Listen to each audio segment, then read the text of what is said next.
ഇപ്പോൾ കുന്നത്തെ കാവിൽ ഇപ്പോൾ പൂവേണം പൂപ്പടവ് അതിനകത്ത് കുന്നത്തെ കാവിൽ ഉത്സവമാണോ, നീ പോകാൻ റെഡിയാണോ, ഓ വളയില്ലേ, അല്ലെങ്കിൽ മറ്റേ നീ എന്തിനാണ് വള, നീ പൊൻകുടോ അല്ലേ, ഇതൊക്കെ പറഞ്ഞിട്ട് അപ്പോൾ ഇങ്ങനെ ഞാൻ അവരവിടെ ഇങ്ങനെ ഒരു ഡേറ്റിന് പോകുന്ന കാര്യമൊക്കെ ചർച്ചയാണ്. അങ്ങനെ എഴുതാൻ കഴിയും. ടെക്നോളജി വന്നപ്പോൾ വിരഹം എന്ന് പറയുന്നത് നമ്മളെ ബ്ലോക്ക് ചെയ്യലാണല്ലോ. നമ്മൾ അത്രയും ഒരു സിംഗിൾ ടിക്കായിട്ട് ഒരു മെസ്സേജ് കിടക്കുന്നത് നമ്മളെന്താണ് അത്ര ഇറിറ്റേറ്റ് ചെയ്യുക, അത്രയും വേദനിപ്പിക്കുന്നു, എന്താണ് ഈ ബുദ്ധിമുട്ടിപ്പിക്കുന്നത് ആ ഒരു സിംഗിൾ ടിക്ക് മാറി മാറി മാറി. അപ്പോൾ പറയും തിന്നുമ്പോൾ പറയുന്നു തിന്നുന്ന ഞാൻ, എഴുതുമ്പോൾ പറയുന്നു എഴുതുന്ന ഞാൻ, ഉറങ്ങുമ്പോൾ പറയുന്നു സ്വപ്നത്തിലെ ഞാൻ. എങ്കിലും എൻ്റെ കീശയിൽ നാട്ടിൻപുറത്തിൻ്റെ വേരുകളുണ്ട്, എൻ്റെ തൊണ്ടയിൽ മലയാളം.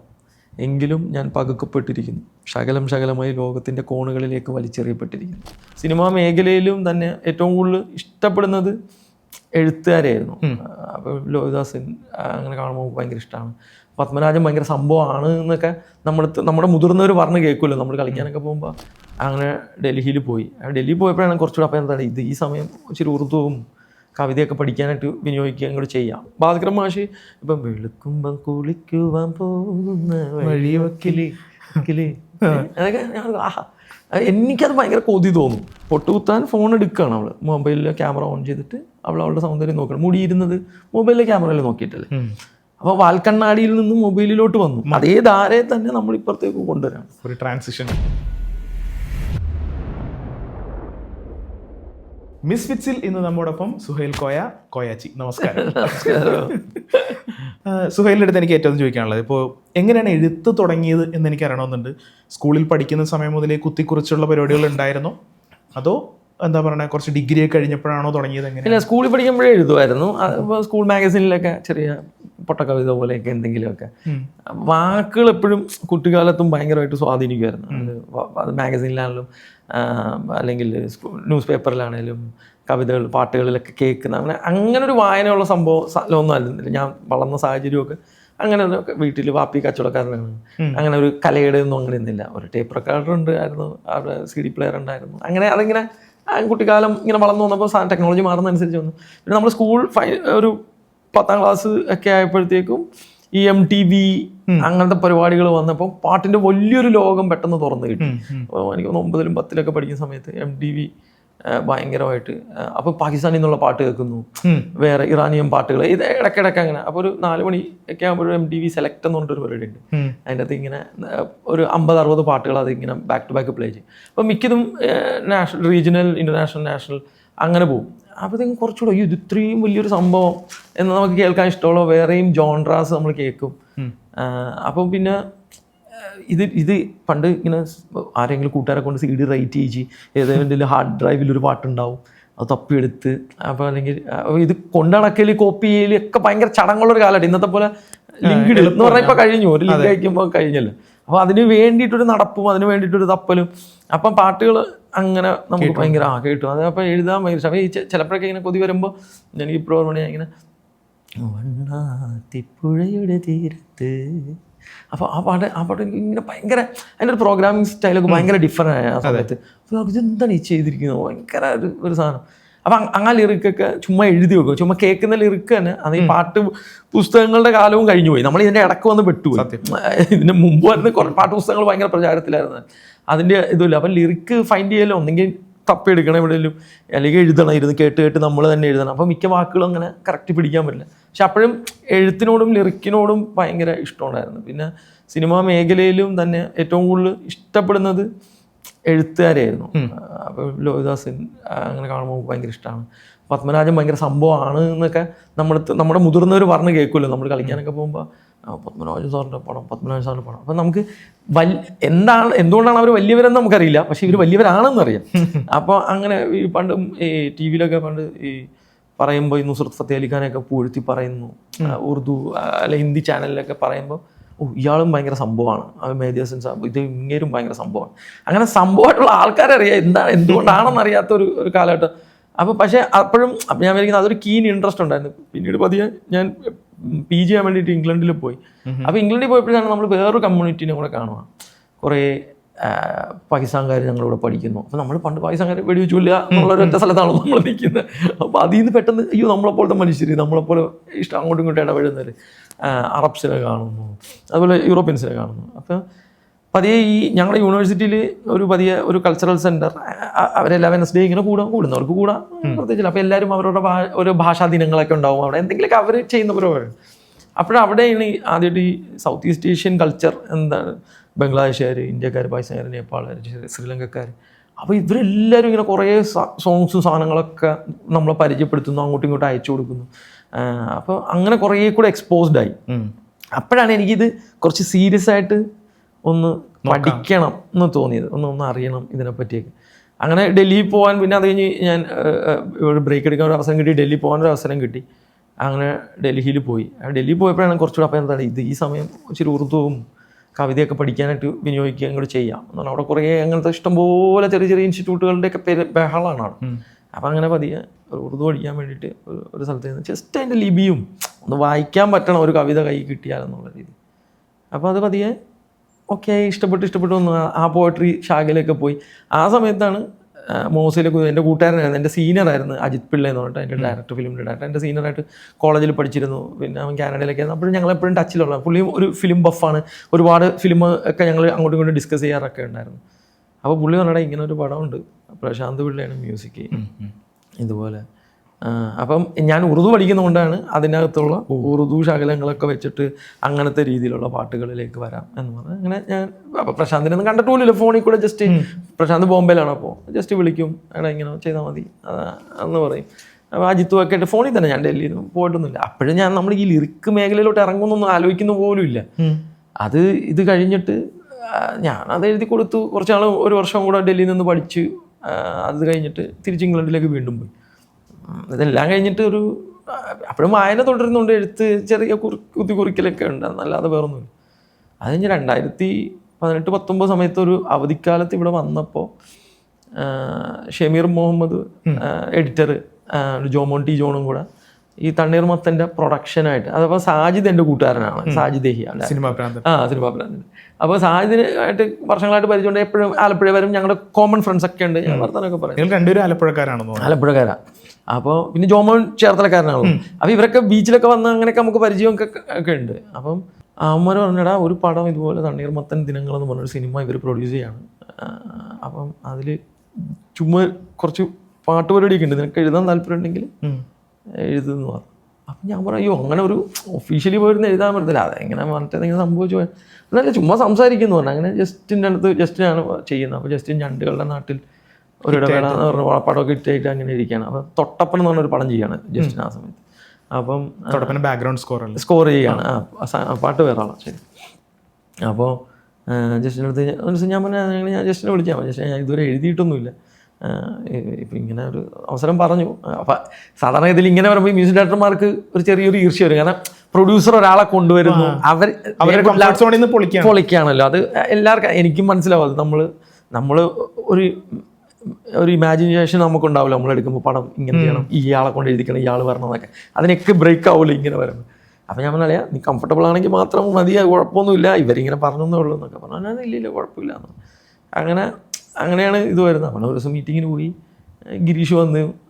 ഗിരീഷ് ജസ്റ്റ് കഥ പറഞ്ഞു, ഞങ്ങളിരുന്ന് ചിരിച്ച് കളിച്ചൊക്കെ പോയി. ഞാൻ ആ വരി എഴുതി അയച്ചു കൊടുത്തു, അവർക്ക് അപ്പം തന്നെ ഓക്കെ. അപ്പം ഞാൻ അയ്യോ ഭയങ്കര സിമ്പിളാണ്. അപ്പോൾ ഇത് കഴിഞ്ഞാൽ അപ്പം തന്നെ പാട്ടിറങ്ങി, പാട്ട് ഹിറ്റായി. അതായത് ഞാൻ തിരികെ പോയി, ആദ്യം വന്ന് ജാതിക്കത്തോട്ടാണ്. അപ്പം ഞാൻ അവിടെ പോയപ്പോൾ എൻ്റെ അടുത്ത് ഓരോരുത്തർ മെസ്സേജ് കിട്ടിയിട്ട് ഇവിടെ ഭയങ്കര ഹിറ്റായി ആ പാട്ട്, ഭയങ്കര വൈറലായി എന്നൊക്കെ പറഞ്ഞു. അപ്പോൾ ഞാൻ ഇതുകൊള്ളാലോ പടമായിട്ട്. അപ്പം നമുക്കതൊരു ലെസണും കൂടെയുണ്ട്. നമ്മൾ വിചാരിക്കുന്നത് ഭയങ്കര ഈസി പ്രോസസ്സാണിത്, എല്ലാവരുടെയും ഇങ്ങനെയാണ്. ഒരു പാട്ട് നല്ല എഴുതിയാൽ ഹിറ്റാവും, നല്ലത് എഴുതുക എന്ന് മാത്രമേ ഉള്ളൂ, ബാക്കി ഹിറ്റാവും. പിന്നെയാണ് നമുക്ക് മനസ്സിലായത് ഇതൊന്നുമല്ല, ഒരുപാട് സാധനങ്ങൾ ഒരുമിച്ച് വരണം. വീഡിയോ നന്നാവണം, മ്യൂസിക് നന്നാവണം, ഫിലിം നന്നാവണം, നല്ല റിലീസ് കിട്ടണം, നല്ല ലേബലിൽ പോകണം, അവരതിനെ പ്രൊമോട്ട് ചെയ്യണം. അങ്ങനെ ഒരുപാട് എലമെൻറ്റുകൾ ചേർന്ന് വരുമ്പോഴാണ് ഹിറ്റാവുക. ചിലത് ഈ പറഞ്ഞ പോലെ ഇതൊന്നും ഇല്ലാതെ ഹിറ്റാവുകയും ചെയ്യും. അത് ഏതോ ഒരു കോഡ് മനുഷ്യന്. പക്ഷെ അതാണ് ഇതിൻ്റെയൊക്കെ ഈ രസം, ഇതിൻ്റെ ബ്യൂട്ടി അതാണല്ലോ, ഇതിൻ്റെ ഈ ആർട്ടിൻ്റെ ബ്യൂട്ടി അതാണല്ലോ. ഇത് എവിടെയാണത്, അതിനൊരു ഗ്യാംബ്ലിങ് സ്വഭാവം ഉണ്ടല്ലോ. അത് അങ്ങനെ എല്ലാവർക്കും കഴിയിരുന്നെങ്കിൽ എളുപ്പമായിരുന്നു.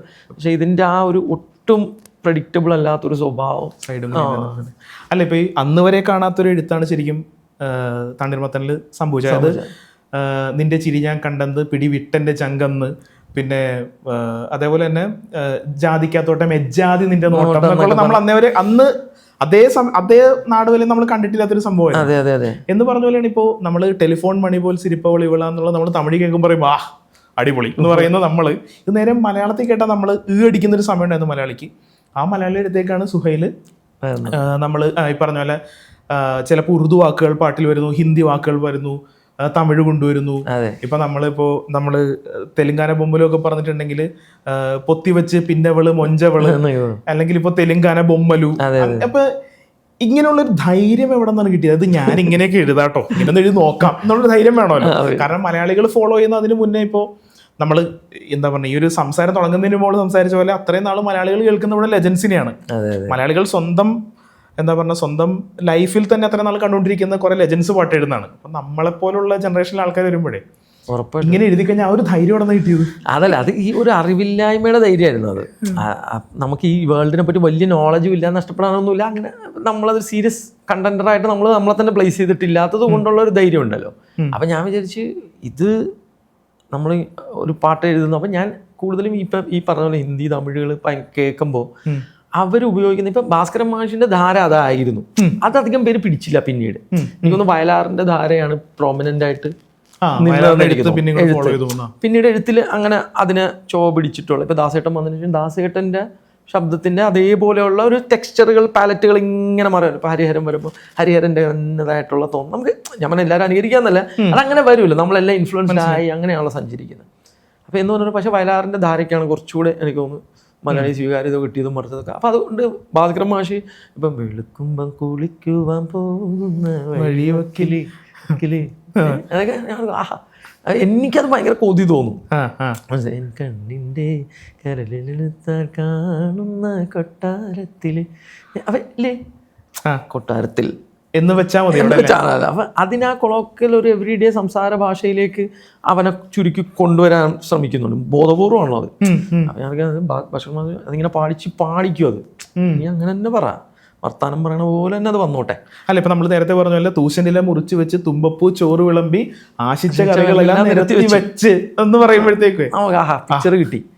അപ്പം അത് കൂടുതൽ പാടാന്നാണ് എനിക്ക് തോന്നുക. മനസ്സിലായി, ഈ സിമ്പിൾ സാധനത്തിൽ ആ ബ്യൂട്ടി കൊണ്ടുവരലാണ് ഏറ്റവും അവൻ ഭയങ്കര അവൻ്റെ എഴുത്തിൽ കംഫർട്ടബിൾ ആകുമ്പോൾ മാത്രമാണ് അത് സാധിക്കുക. മനസ്സിലായി. അപ്പം ഞാനത് അങ്ങനെ കംഫർട്ടബിൾ ആകുന്നത് എനിക്കറിയില്ല ഇത് എന്താണ്. എനിക്കറിയാം ഒരിക്കലും ഇപ്പോഴും എനിക്ക് കുറേ അങ്ങനത്തെ പാട്ടുകൾ വരുമ്പോൾ എനിക്ക് എഴുതാൻ പറ്റില്ലെന്ന് എനിക്ക് തന്നെ അറിയാം. അപ്പം ഞാൻ ഒന്നെങ്കിൽ പറയും ഹരീനെ വിളിക്ക്, അല്ലെ മനുവിനെ വിളിക്ക്, ആ ഏരിയ അടിപൊളിയാണ്, വിനായനാണ് ഈ ഏരിയ അടിപൊളിയാണ്, അല്ലെ പറയണ അൻവറിക്കാൻ കൂടുതൽ പേടിക്കണ്ട, അതങ്ങനെ സെറ്റാണ് അവിടെ. അത് നമുക്കറിയാലോ ഇന്ന ജോൺറ ആരൊക്കെയാണ് ഏറ്റവും നല്ലോണം എഴുതുന്നത്. എല്ലാവർക്കും എല്ലാ ജോൺറ എഴുതാം, പക്ഷെ എല്ലാവർക്കും അവരുടെ ഒരു ഗോ ടു ഏരിയയും കൂടെ ഉണ്ടാവും, വളരെ ഈസിക്ക് അവർക്ക് ഹാൻഡിൽ ചെയ്യാൻ കഴിയുന്നത്. അത് നമുക്ക് എല്ലാവർക്കും അറിയാം എല്ലാവരും ആരൊക്കെയാണ്. അപ്പോൾ അതങ്ങനെ സംസാരിക്കാറുണ്ട്. പക്ഷേ ഈ പറഞ്ഞ പോലെ നമ്മൾ ആ ഭാഷ കൊണ്ടുവരാനുള്ള ഒരു സാധനം. അപ്പം ഞാൻ എൻ്റെ ഒരു എപ്പോഴെങ്കിലും നമ്മുടെ കാലമൊക്കെ ശേഷം കുറേ നാൾക്കൊക്കെ ശേഷം ആരെങ്കിലും എന്തെങ്കിലും പറഞ്ഞാൽ എനിക്ക് എൻ്റെ ഒരു കോൺട്രിബ്യൂഷനായിട്ട് ഞാൻ ആഗ്രഹിക്കുന്ന ആളുകൾ ഓർക്കാൻ ആഗ്രഹിക്കുന്ന ഒരു കാര്യം എന്ന് പറയുന്നത് ഇതാണ്. അത് ഈ പറഞ്ഞ പോലെ ഒരു ഉപമകളൊക്കെ വറ്റിവരണ്ടു പോയ ഒരു ജനറേഷൻ. നമ്മളിപ്പം ഇതിന് മുന്നേ ഉള്ള ഏത് പാട്ടെടുത്താൽ അമ്പലക്കുളങ്ങളും താമരക്കുളങ്ങളൊക്കെ വറ്റിപ്പോയ ഒരു സ്ഥലത്ത് നിന്നിട്ട് ഒന്നും പുതിയ നമ്മൾ എവിടെ എന്താണ് നോക്കുക, നമ്മൾ ആൽത്തറ പോകുമ്പോൾ ആൽത്തറ ഇല്ല, അമ്പലക്കുളത്തിൻ്റെ കാര്യം പറയുമ്പോൾ ഇപ്പോൾ കൂത്തമ്പലത്തിൽ വെച്ചോ പുലിമല, അപ്പം നമ്മൾ അത് നോക്കുമ്പോൾ അതില്ല, അല്ലെങ്കിൽ പള്ളിത്തേരുണ്ടോ, പള്ളിത്തേര് എന്താന്ന് പോലും നമുക്കറിയില്ല. അപ്പം അങ്ങനത്തെ സ്ഥലത്തുനിന്ന് ഉപമ പോയി, എല്ലാം കഴിഞ്ഞു. ഇപ്പം ഫുൾ ടൈം മെട്രോ പണി നടക്കുന്ന റോഡും കോൺക്രീറ്റിൻ്റെ പൊടിയും അങ്ങനെ നമ്മൾ വിചാരിക്കുന്ന റൊമാൻറ്റിക് ഇമേജറി ഒന്നുമില്ലാത്ത, പക്ഷെ അവിടെയും പ്രണയം നടക്കണമല്ലോ, വിരഹം നടക്കണമല്ലോ, ഈ പ്രാരാബ്ദത്തിനും ഈ ഡെയിലി ഓട്ടത്തിൻ്റെ ഇടയിൽ ഇതൊക്കെ നടക്കണമല്ലോ. അപ്പോൾ അതെത്ര കളറല്ലാത്ത സ്ഥലമാണെങ്കിലും നമ്മളൊരു കളർ അതിൽ കണ്ടെത്താണല്ലോ. അപ്പോൾ അവർക്ക് എന്താണ്, അവരുടേത് എന്താണ്, ആ ജനറേഷൻ എന്തായിരിക്കും പറയുക? അവർ ATM വാതിക്ക് നിൽക്കുമ്പോഴായിരിക്കും കാണുന്നത്. പണ്ട് മനസ്സിലായി അമ്പലത്തിൻ്റെ നടുമുറ്റത്ത് വെച്ച് നിന്നെ കണ്ടു എന്ന് പറയുന്നത് വളരെ റൊമാൻറ്റിക് ആയിട്ടുള്ള ഒരു ഇമേജറിൽ നിന്ന് വളരെ കൊമേഴ്ഷ്യലായിട്ടുള്ള ഒരു ബിൽഡിങ്ങിൻ്റെ താഴത്തെ മൂലക്കത്തെ ഒരു ATM പൊട്ട കൗണ്ടറിൻ്റെ വാതിക്കൽ, പക്ഷെ അവിടെ നിന്നും അത് കണ്ടെത്തിയേ പറ്റൂ എന്നുള്ളൊരു നമ്മുടെ ജനറേഷൻ അങ്ങനെ ആയിപ്പോയി, അവിടെ ഫോഴ്സ്ഡ് ആയി. അപ്പോൾ അല്ലെ 5 രൂപ മഞ്ച് പോലെ നീ പുഞ്ചിരിച്ചു എന്ന് പറയുമ്പോൾ പൂക്കൾ പോലെ പുഞ്ചിരിച്ചുകൊണ്ടിരുന്ന, അല്ലെ നക്ഷത്രങ്ങളെ പോലെ ചിരിച്ചുകൊണ്ടിരുന്ന, മണി പോലെ ചിരിച്ചുകൊണ്ടിരുന്ന എന്ന് പറയുന്ന സ്ഥലത്ത് നിന്ന് ഒരു ഭയങ്കര കൊമേഴ്ഷ്യലായിട്ടുള്ള 5 രൂപ മഞ്ച് എന്ന് പറയുന്നത് ഒരു നമ്മൾ ട്യൂഷനൊക്കെ പോകുമ്പോൾ നമ്മുടെ ഏറ്റവും വലിയ സന്തോഷമാണ് 5 രൂപ മഞ്ച്. അതിൽ തരും, പിറന്നാളിന് കൊണ്ട് തരും, അപ്പോൾ ഭയങ്കര ഹാപ്പിയാണ്. അപ്പോൾ പണ്ട് പുസ്തകത്തിൽ മയിൽപ്പീലി കണ്ടപ്പോൾ വന്ന ചിരി ഇപ്പം നമുക്ക് 5 രൂപ മഞ്ചിൻ്റെ കവർ പഴയത് കാമുകി വന്ന് ഒളിപ്പിച്ച് വെച്ചിരിക്കും. അല്ലാതെ എന്താണ് നമുക്കുള്ളത്? അപ്പം അതിൽ സന്തോഷം കണ്ടെത്തിയില്ലേ പറ്റൂ. അതെ, അത് പറഞ്ഞ പോലെ തന്നെ ഇപ്പം മധുരമായ ചിരി എന്നൊക്കെ പറഞ്ഞ പോലെ മഞ്ചിന് മധുരമാണ്. ഉറപ്പായിട്ടും. അപ്പം അത് ബോധപൂർവ്വം നമ്മൾ കൊണ്ട് വെക്കുന്നത്. അപ്പം നമ്മൾ തിരയുന്നത് അതാണ്, എന്താണ് നമ്മളുടെ ജനറേഷൻ്റെ ഉപമകൾ, അതിൽ ഭംഗി, അതിലൊരു സൗന്ദര്യശാസ്ത്രം ഉണ്ടോ, അത് കാണാൻ പറ്റും. ഇപ്പോൾ നമ്മൾ ലിഫ്റ്റ് വെച്ച് കാണുന്നു, എസ്കലേറ്റർ വെച്ച് കാണുന്നു, മോളിൽ വെച്ച് കാണുന്നു, റോഡിൽ, ബസ്സിൽ, അവിടെ ഇവിടെ എന്ന് പറഞ്ഞാൽ ഇപ്പം 6-ാം നാള് സന്ധ്യയ്ക്ക് 6:30 വണ്ടിക്ക് ഒപ്പമിരുന്ന് നാം പാട്ട് പകുത്തില്ലേ, ഒറ്റയ്ക്കിരുന്ന് നാം കാറ്റ് പകുത്തില്ലേ. ഞാൻ ജസ്റ്റിൻ ചെയ്തൊരു പഴയ ഒരു വിശുദ്ധ മെജോ എന്ന് പറഞ്ഞൊരു പടം, അത് അധികം ശ്രദ്ധിക്കപ്പെടാത്ത പടം, ജസ്റ്റിൻ മ്യൂസിക് ചെയ്തിട്ട്. അപ്പോൾ ഒപ്പമിരുന്ന് നാം പാട്ട് പകുത്തില്ലേ. അപ്പോൾ ഞാൻ ഒരു ദിവസം ഇങ്ങനെ ഒരു പ്രൈവറ്റ് ബസ്സിലിരിക്കുമ്പോൾ ഒരു ഫ്രണ്ടിൽ ഒരു കപ്പിൾ കയറി വന്നിരുന്നു. എന്നിട്ട് അവരെന്തോ വഴക്കാണ്, അവരിങ്ങനെ പിണങ്ങിയിരിക്കണേ, മറ്റേ പെണ്ണിങ്ങനെ കൈകൊണ്ടൊക്കെ ഇടിക്കുന്നൊക്കെ ഉണ്ടാവും. അപ്പോൾ അപ്പോഴത്തേക്കും കുറച്ച് നേരം അവരിങ്ങനെ ശാന്തമായിട്ട് ഇരുന്നതിന് ശേഷം അവൾ ഹെഡ്ഫോൺ എടുത്തിട്ട്, ഒരു ഹെഡ്ഫോൺ വയർഡ് ഹെഡ്ഫോണാണ്, അതിൻ്റെ ഒരെണ്ണം അവൻ്റെ ചെവിയിലും മറ്റേത് ഇവളുടെ ചെവിയിലും വെച്ചിട്ട് അതിങ്ങനെ ഫോഴ്സ് ചെയ്ത് കൊണ്ടൊക്കെ ഇങ്ങനെ എടുത്ത് വെച്ച്, അപ്പോൾ അവനിങ്ങനെ ബലമൊന്നും വിടാതെ തന്നെ കേട്ടോണ്ടിരിക്കുകയാണ്. അപ്പോൾ രണ്ടുപേരും കൂടെ അങ്ങനെ കേൾക്കുകയാണ്. അപ്പോൾ ഞാൻ ഇങ്ങനെ ഓക്കെ, പാട്ട് പകുക്കുന്നതിന് വേറൊരു സെൻസ് വന്നു. ഒരു പാട്ടിനെ ലിറ്ററലി ഹാഫാക്കുകയാണ് എന്നുള്ളതും ഷെയർ ചെയ്യുന്നു എന്നുള്ള മനോഹരമായ ഒരു കോൺസെപ്റ്റും അത് രണ്ടായിട്ട്. അപ്പോൾ ഞാനങ്ങനെ പാട്ട് പകത്തില്ലെന്ന് എഴുതി വെക്കും. അപ്പോൾ പിന്നീട് ഒരു പാട്ടിൽ എവിടെയെല്ലാം അത് വരും. അപ്പോൾ ഞാൻ വെച്ചാൽ അങ്ങനത്തെ ഇമേജറി അന്ന് ഞാൻ നോക്കുക ബോധപൂർവം. ടെക്നോളജി വരുമ്പോഴും മാർക്കറ്റ് ഇതിനകത്തോട്ട് ഇടിച്ച് കയറുമ്പോഴും എല്ലാം നമ്മുടെയൊക്കെ പ്രണയകാലത്തിൻ്റെ തുടക്കം മുതലേ കമ്പനികൾ അത് കൊണ്ടുപോയി. ആർച്ചീസും മറ്റവരൊക്കെ ആദ്യമേ പ്രണയത്തിനെ അവർ ദത്തെടുത്തു, ഡയറി മിൽക്കുകാരൊക്കെ കൊണ്ടുപോയി. അപ്പോൾ കോർപ്പറേറ്റ്സ് അത് കൊണ്ടുപോയപ്പോൾ അത് റദ്ദ് ചെയ്യപ്പെടുന്നുമില്ല. നമ്മുടെ പ്രണയം അതാണ്, ഇനി ഇത് ഓർക്കാൻ വേറൊന്നുമില്ല, അവരെ വഴിയേ നമുക്ക് ഓർക്കാൻ പറ്റുള്ളൂ. അപ്പോൾ ഈ ഇമേജറി കവിതയിലും നമ്മുടെ പാട്ടിലും വരുമ്പം അത് എൻ്റെ ഒരു കോൺട്രിബ്യൂഷൻ. എടാ ഒരു പുള്ളി അത് അങ്ങനെ എഴുതി വെച്ചിട്ടുണ്ട് കേട്ടാ, നമ്മളെല്ലാവരും നമ്മുടെ ഒരു ബാല്യം, ഇപ്പോഴത്തെ ഒരു ചെറിയ പയ്യൻ അവൻ വലുതായ ഒരു 45-50 അവന് നൊസ്റ്റു അടിക്കുമ്പോൾ അവൻ 5 രൂപ മഞ്ചെന്ന് പറഞ്ഞ് അവൻ്റെ ഒക്കെ പഴയ കാമുകീനെ ഓർമ്മിപ്പിക്കാൻ വേണ്ടി ടെക്സ്റ്റ് ചെയ്താൽ എൻ്റെ പണി പൂർത്തിയായി. ഞാൻ ഓക്കെ ഐ ആം ഹാപ്പി, അവർക്ക് അത് വന്നു. അതാണ്. അപ്പം അതൊരു ബോധപൂർവ്വം ഈ പറഞ്ഞ പോലെ ഇതിൻ്റെ അകത്ത് എല്ലാം പ്രശ്നം അതിൻ്റെ സൗണ്ടിങ് പ്രശ്നമുണ്ട്. ഇപ്പം നമ്മളിപ്പോൾ കാതൽ അണുക്കൾ ഉടമ്പിൽ എത്തനെ, ന്യൂട്രോൺ ഇലക്ട്രോൺ നിന്നിലക്കണ്ണിൽ മൊത്തം എത്തനെ. ന്യൂട്രോൺ ഇലക്ട്രോൺ എന്നൊക്കെ പറയുമ്പോൾ തന്നെ നമ്മൾ കെമിസ്ട്രി അവിടെ എത്തി, സ്കൂളിലെത്തി, ഒരു വരേണ്ട സ്ഥലത്തെത്തി നമ്മൾ. പക്ഷെ അതിനെ അവർ പ്രണയത്തിലേക്ക്, അത് അദ്ദേഹത്തിന് അറിയാൻ വേണ്ടിയല്ലോ, ബോധപൂർവ്വം അതവിടെ വെക്കണം, എന്നിട്ട് അവനെ അങ്ങോട്ട് കൊണ്ടുവരണം. അപ്പോൾ നിൻ്റെ കണ്ണിൽ ന്യൂട്രോൺ, ഇപ്പോൾ ഈ തമിഴന്മാർക്ക് അവരുടെ EDMK, ദ്രാവിഡ പൊളിറ്റിക്സ്, എത്തീസം, ഇങ്ങനത്തെ കുറേ സാധനങ്ങൾക്ക് അവരുടെ എലമെൻറ്റുകളുണ്ട്. ഇപ്പം നീ ന്യൂട്ടനിൻ വിധിയ, അപ്പം ദൈവത്തിന് മറ്റേത് നമ്മളെന്തോ ഇപ്പം രതിസുഖസാരമായി ദേവി നിന്മൈ വാർത്തോരാ ദൈവം കലാകാരൻ. അപ്പം നമ്മൾ അവളുടെ സൗന്ദര്യത്തെ ദൈവത്തിലേക്ക് ആട്രിബ്യൂട്ട് ചെയ്യും. അത് തമിഴ് തന്നെയാണ് ദൈവം തന്ന പോലെ ഡെഫിനറ്റ്ലി അവിടെ നിന്ന് ന്യൂട്ടനിലോട്ട് ആട്രിബ്യൂട്ട് ചെയ്യണം, സയൻസിലോട്ട് ആട്രിബ്യൂട്ട് ചെയ്യണം. അപ്പോൾ അത് ബോധപൂർവ്വം കൊണ്ടുവെക്കാണല്ലോ, ഇതിനെ ചലഞ്ച് ചെയ്യുന്ന ആ നരേറ്റീവിനെ, എക്സിസ്റ്റ് ചെയ്യുന്ന ഒരു നരേറ്റീവിനെ ഒരു ബദൽ അങ്ങനെ കൊണ്ടുവെക്കാണല്ലോ പുള്ളി. അപ്പോൾ അങ്ങനെ നമ്മൾ ഇപ്പോൾ പൊത്തിവെച്ചേ പിന്നവൾ മൊഞ്ചവൾ, പിന്നെ പൊട്ടുകുത്താൻ ഫോൺ എടുത്തേ പിന്നവൾ എന്ന് പറഞ്ഞാൽ. അപ്പോൾ പൊട്ടുകുത്താൻ ഫോൺ എടുക്കുകയാണ് അവൾ, മൊബൈലിലെ ക്യാമറ ഓൺ ചെയ്തിട്ട് അവളുടെ സൗന്ദര്യം നോക്കണം. മുടിയിരുന്നത് മൊബൈലിലെ ക്യാമറയിൽ നോക്കിയിട്ടല്ലേ. അപ്പോൾ വാൽക്കണ്ണാടിയിൽ നിന്ന് മൊബൈലിലോട്ട് വന്നു, അതേ ധാരയെ തന്നെ നമ്മൾ ഇപ്പുറത്തേക്ക് കൊണ്ടുവരാണ്, ഒരു ട്രാൻസിഷൻ. അപ്പം അത് നമുക്ക് കാണാൻ, നമ്മൾ കണ്ണ് തുറന്ന് പിടിക്കുക എന്താണ് ഈ കുട്ടി. അപ്പം നമ്മുടെ പാട്ടിൻ്റെ കുറേ സ്വീകാര്യതയും ഇപ്പം എൻ്റെ സ്പോട്ടിഫൈ ഒക്കെ നോക്കിയാൽ അതിൻ്റെ ലിസണേഴ്സ് നോക്കുമ്പോൾ ഒരു 27 അണ്ടറാണ് എൻ്റെ ഒരു 75% ലിസണേഴ്സും.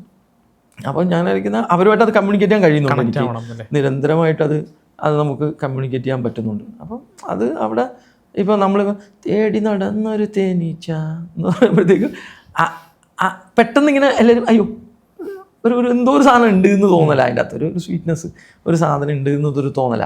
അത് ഏറ്റവും കൂടുതൽ ഒരു പ്രജുഡിസും ഇല്ലാതെ അക്സെപ്റ്റ് ചെയ്യുന്ന യങ്സ്റ്റേഴ്സാണ്. അവർക്ക് വലിയ വേറെ ചിന്തകളുടെ ഭാരമൊന്നുമില്ല, അവരതിങ്ങനെ അങ്ങ് കെട്ടിപ്പിടിക്കും. ഇപ്പോൾ ഞാൻ കളിക്കുന്ന പുതിയ പാട്ടുകളൊക്കെ ആണെങ്കിലും ഇപ്പോൾ അംശം അല്ലെങ്കിൽ ഇതിൻ്റെയൊക്കെ, അല്ലെങ്കിൽ നമ്മൾ കല്യാണി എന്നൊക്കെ പറഞ്ഞ പാട്ട്, അല്ലെങ്കിൽ മെച്ചാറൊക്കെ ചെയ്യുന്ന ഡാബ് ചെയ്യുന്ന മറ്റൊരു ഇതിൻ്റെയൊക്കെ സ്വീകാര്യത കുട്ടികൾ എത്ര സ്വീകരിക്കുന്നതിൻ്റെ കാര്യം എന്താണ്, അവർ വേറെ അതിനെ ഇതെങ്ങനെ ചെയ്തിരുന്നത് നന്നായിരുന്നു, ഇങ്ങനെ അല്ല പഴയത്, അങ്ങനെ ഒന്നും ചിന്തിക്കാതെ അതിൻ്റെ മെറിറ്റിൽ അങ്ങ് പുൽകുന്ന ഒരു ജനറേഷൻ ഉണ്ട്. അവിടെയാണ് എനിക്കൊക്കെ ഒരു സ്പേസ് കിട്ടിയെന്ന് എനിക്ക് തോന്നുന്നത്, ആ ഒരു ജനറേഷൻ വന്നതുകൊണ്ട്. പണ്ടേ സിനിമ പറഞ്ഞാൽ ഇഷ്ടപ്പെട്ടു എടുക്കുന്നു എന്ന് പറഞ്ഞാൽ ഇഷ്ടപ്പെട്ടാൽ മതി. ഇപ്പോഴേ ഇപ്പോൾ കൊയാച്ചി എഴുതുന്ന പാട്ടുകൾ നോക്കിയിട്ടുണ്ടെങ്കിൽ ഇപ്പോൾ നമുക്ക് ഹുക്ക് ലൈൻസ് അല്ലെങ്കിൽ ഹുക്ക് വേർഡുകൾ ഭയങ്കര ഇമ്പോർട്ടൻറ്റ്. മിനി മഹാറാണി എന്ന് എഴുതാൻ പറ്റണം. അതേപോലെ ഇപ്പോൾ തെലുങ്കാന ബൊമ്മലോ നമ്മൾ നേരത്തെ പറഞ്ഞ ഇപ്പം ഈ ഹുക്ക് വാക്കുകൾ ഓൾറെഡി എഴുതി വെക്കുവോ, എങ്ങനെയാണ് ഇതിന്റെ പ്രോസസ്? ഇല്ല അങ്ങനെയില്ല, അങ്ങനൊരു ഇതില്ല. ഇപ്പം എപ്പോഴും ഞാൻ ഇപ്പം മിനി മഹാറാണിയൊക്കെ നമ്മൾ അങ്ങനെ എഴുതി പോകുമ്പോൾ ഓരോന്ന് കിട്ടുന്നു, അപ്പം അങ്ങനെ വെക്കുകയാണ്. ആ മിനി കൂപ്പർ അവിടെ ഉണ്ടായി, നമ്മൾ ആ വീഡിയോ ഇങ്ങനെ കണ്ടുകൊണ്ടിരിക്കുന്നത് കൊണ്ട് നമ്മൾ ഓക്കെ മിനി കൂപ്പറിനെ മിനി മഹാറാണിയായി കിട്ടും. അപ്പം നമ്മളിങ്ങനെ ഓണത്താറാടി വരുന്നേ ഇങ്ങനത്തെ ഒരു കൾച്ചർ നമ്മളുണ്ടല്ലോ, എന്തോ ഒരു ഉത്സവത്തിനൊക്കെ ഇത് കൊണ്ടുവരുന്നു. ആ വരവ് ഭയങ്കര ഇമ്പോർട്ടൻ്റ്. കുറേ പാട്ടുകൾ ഈ വരവുകളുമായിട്ട് ബന്ധപ്പെട്ടിട്ട് ഭയങ്കര രസമായിട്ട് പറയുന്നുണ്ട്. അപ്പം ഞാൻ അതിന് ഇപ്പം നമുക്കതൊന്നുമില്ല, മനസ്സിലായ. അപ്പോൾ അതിന് പകരം നമ്മളത് ഓക്കെ ഇതിനെ മിനി കൂപ്പറിനെ ഒരു ദേവിയായിട്ട് പ്രതിഷ്ഠയാണ് എൻ്റെ അതൊക്കെ, മനസ്സിലായ. അപ്പോൾ പൊടിപടരേശ്വരി എന്ന് പറയുന്ന ഒരു ദൈവമാണ്, പൊടി പടർത്തുന്ന ഒരു ഈശ്വരി. പോകുമ്പോൾ അങ്ങനെയുള്ള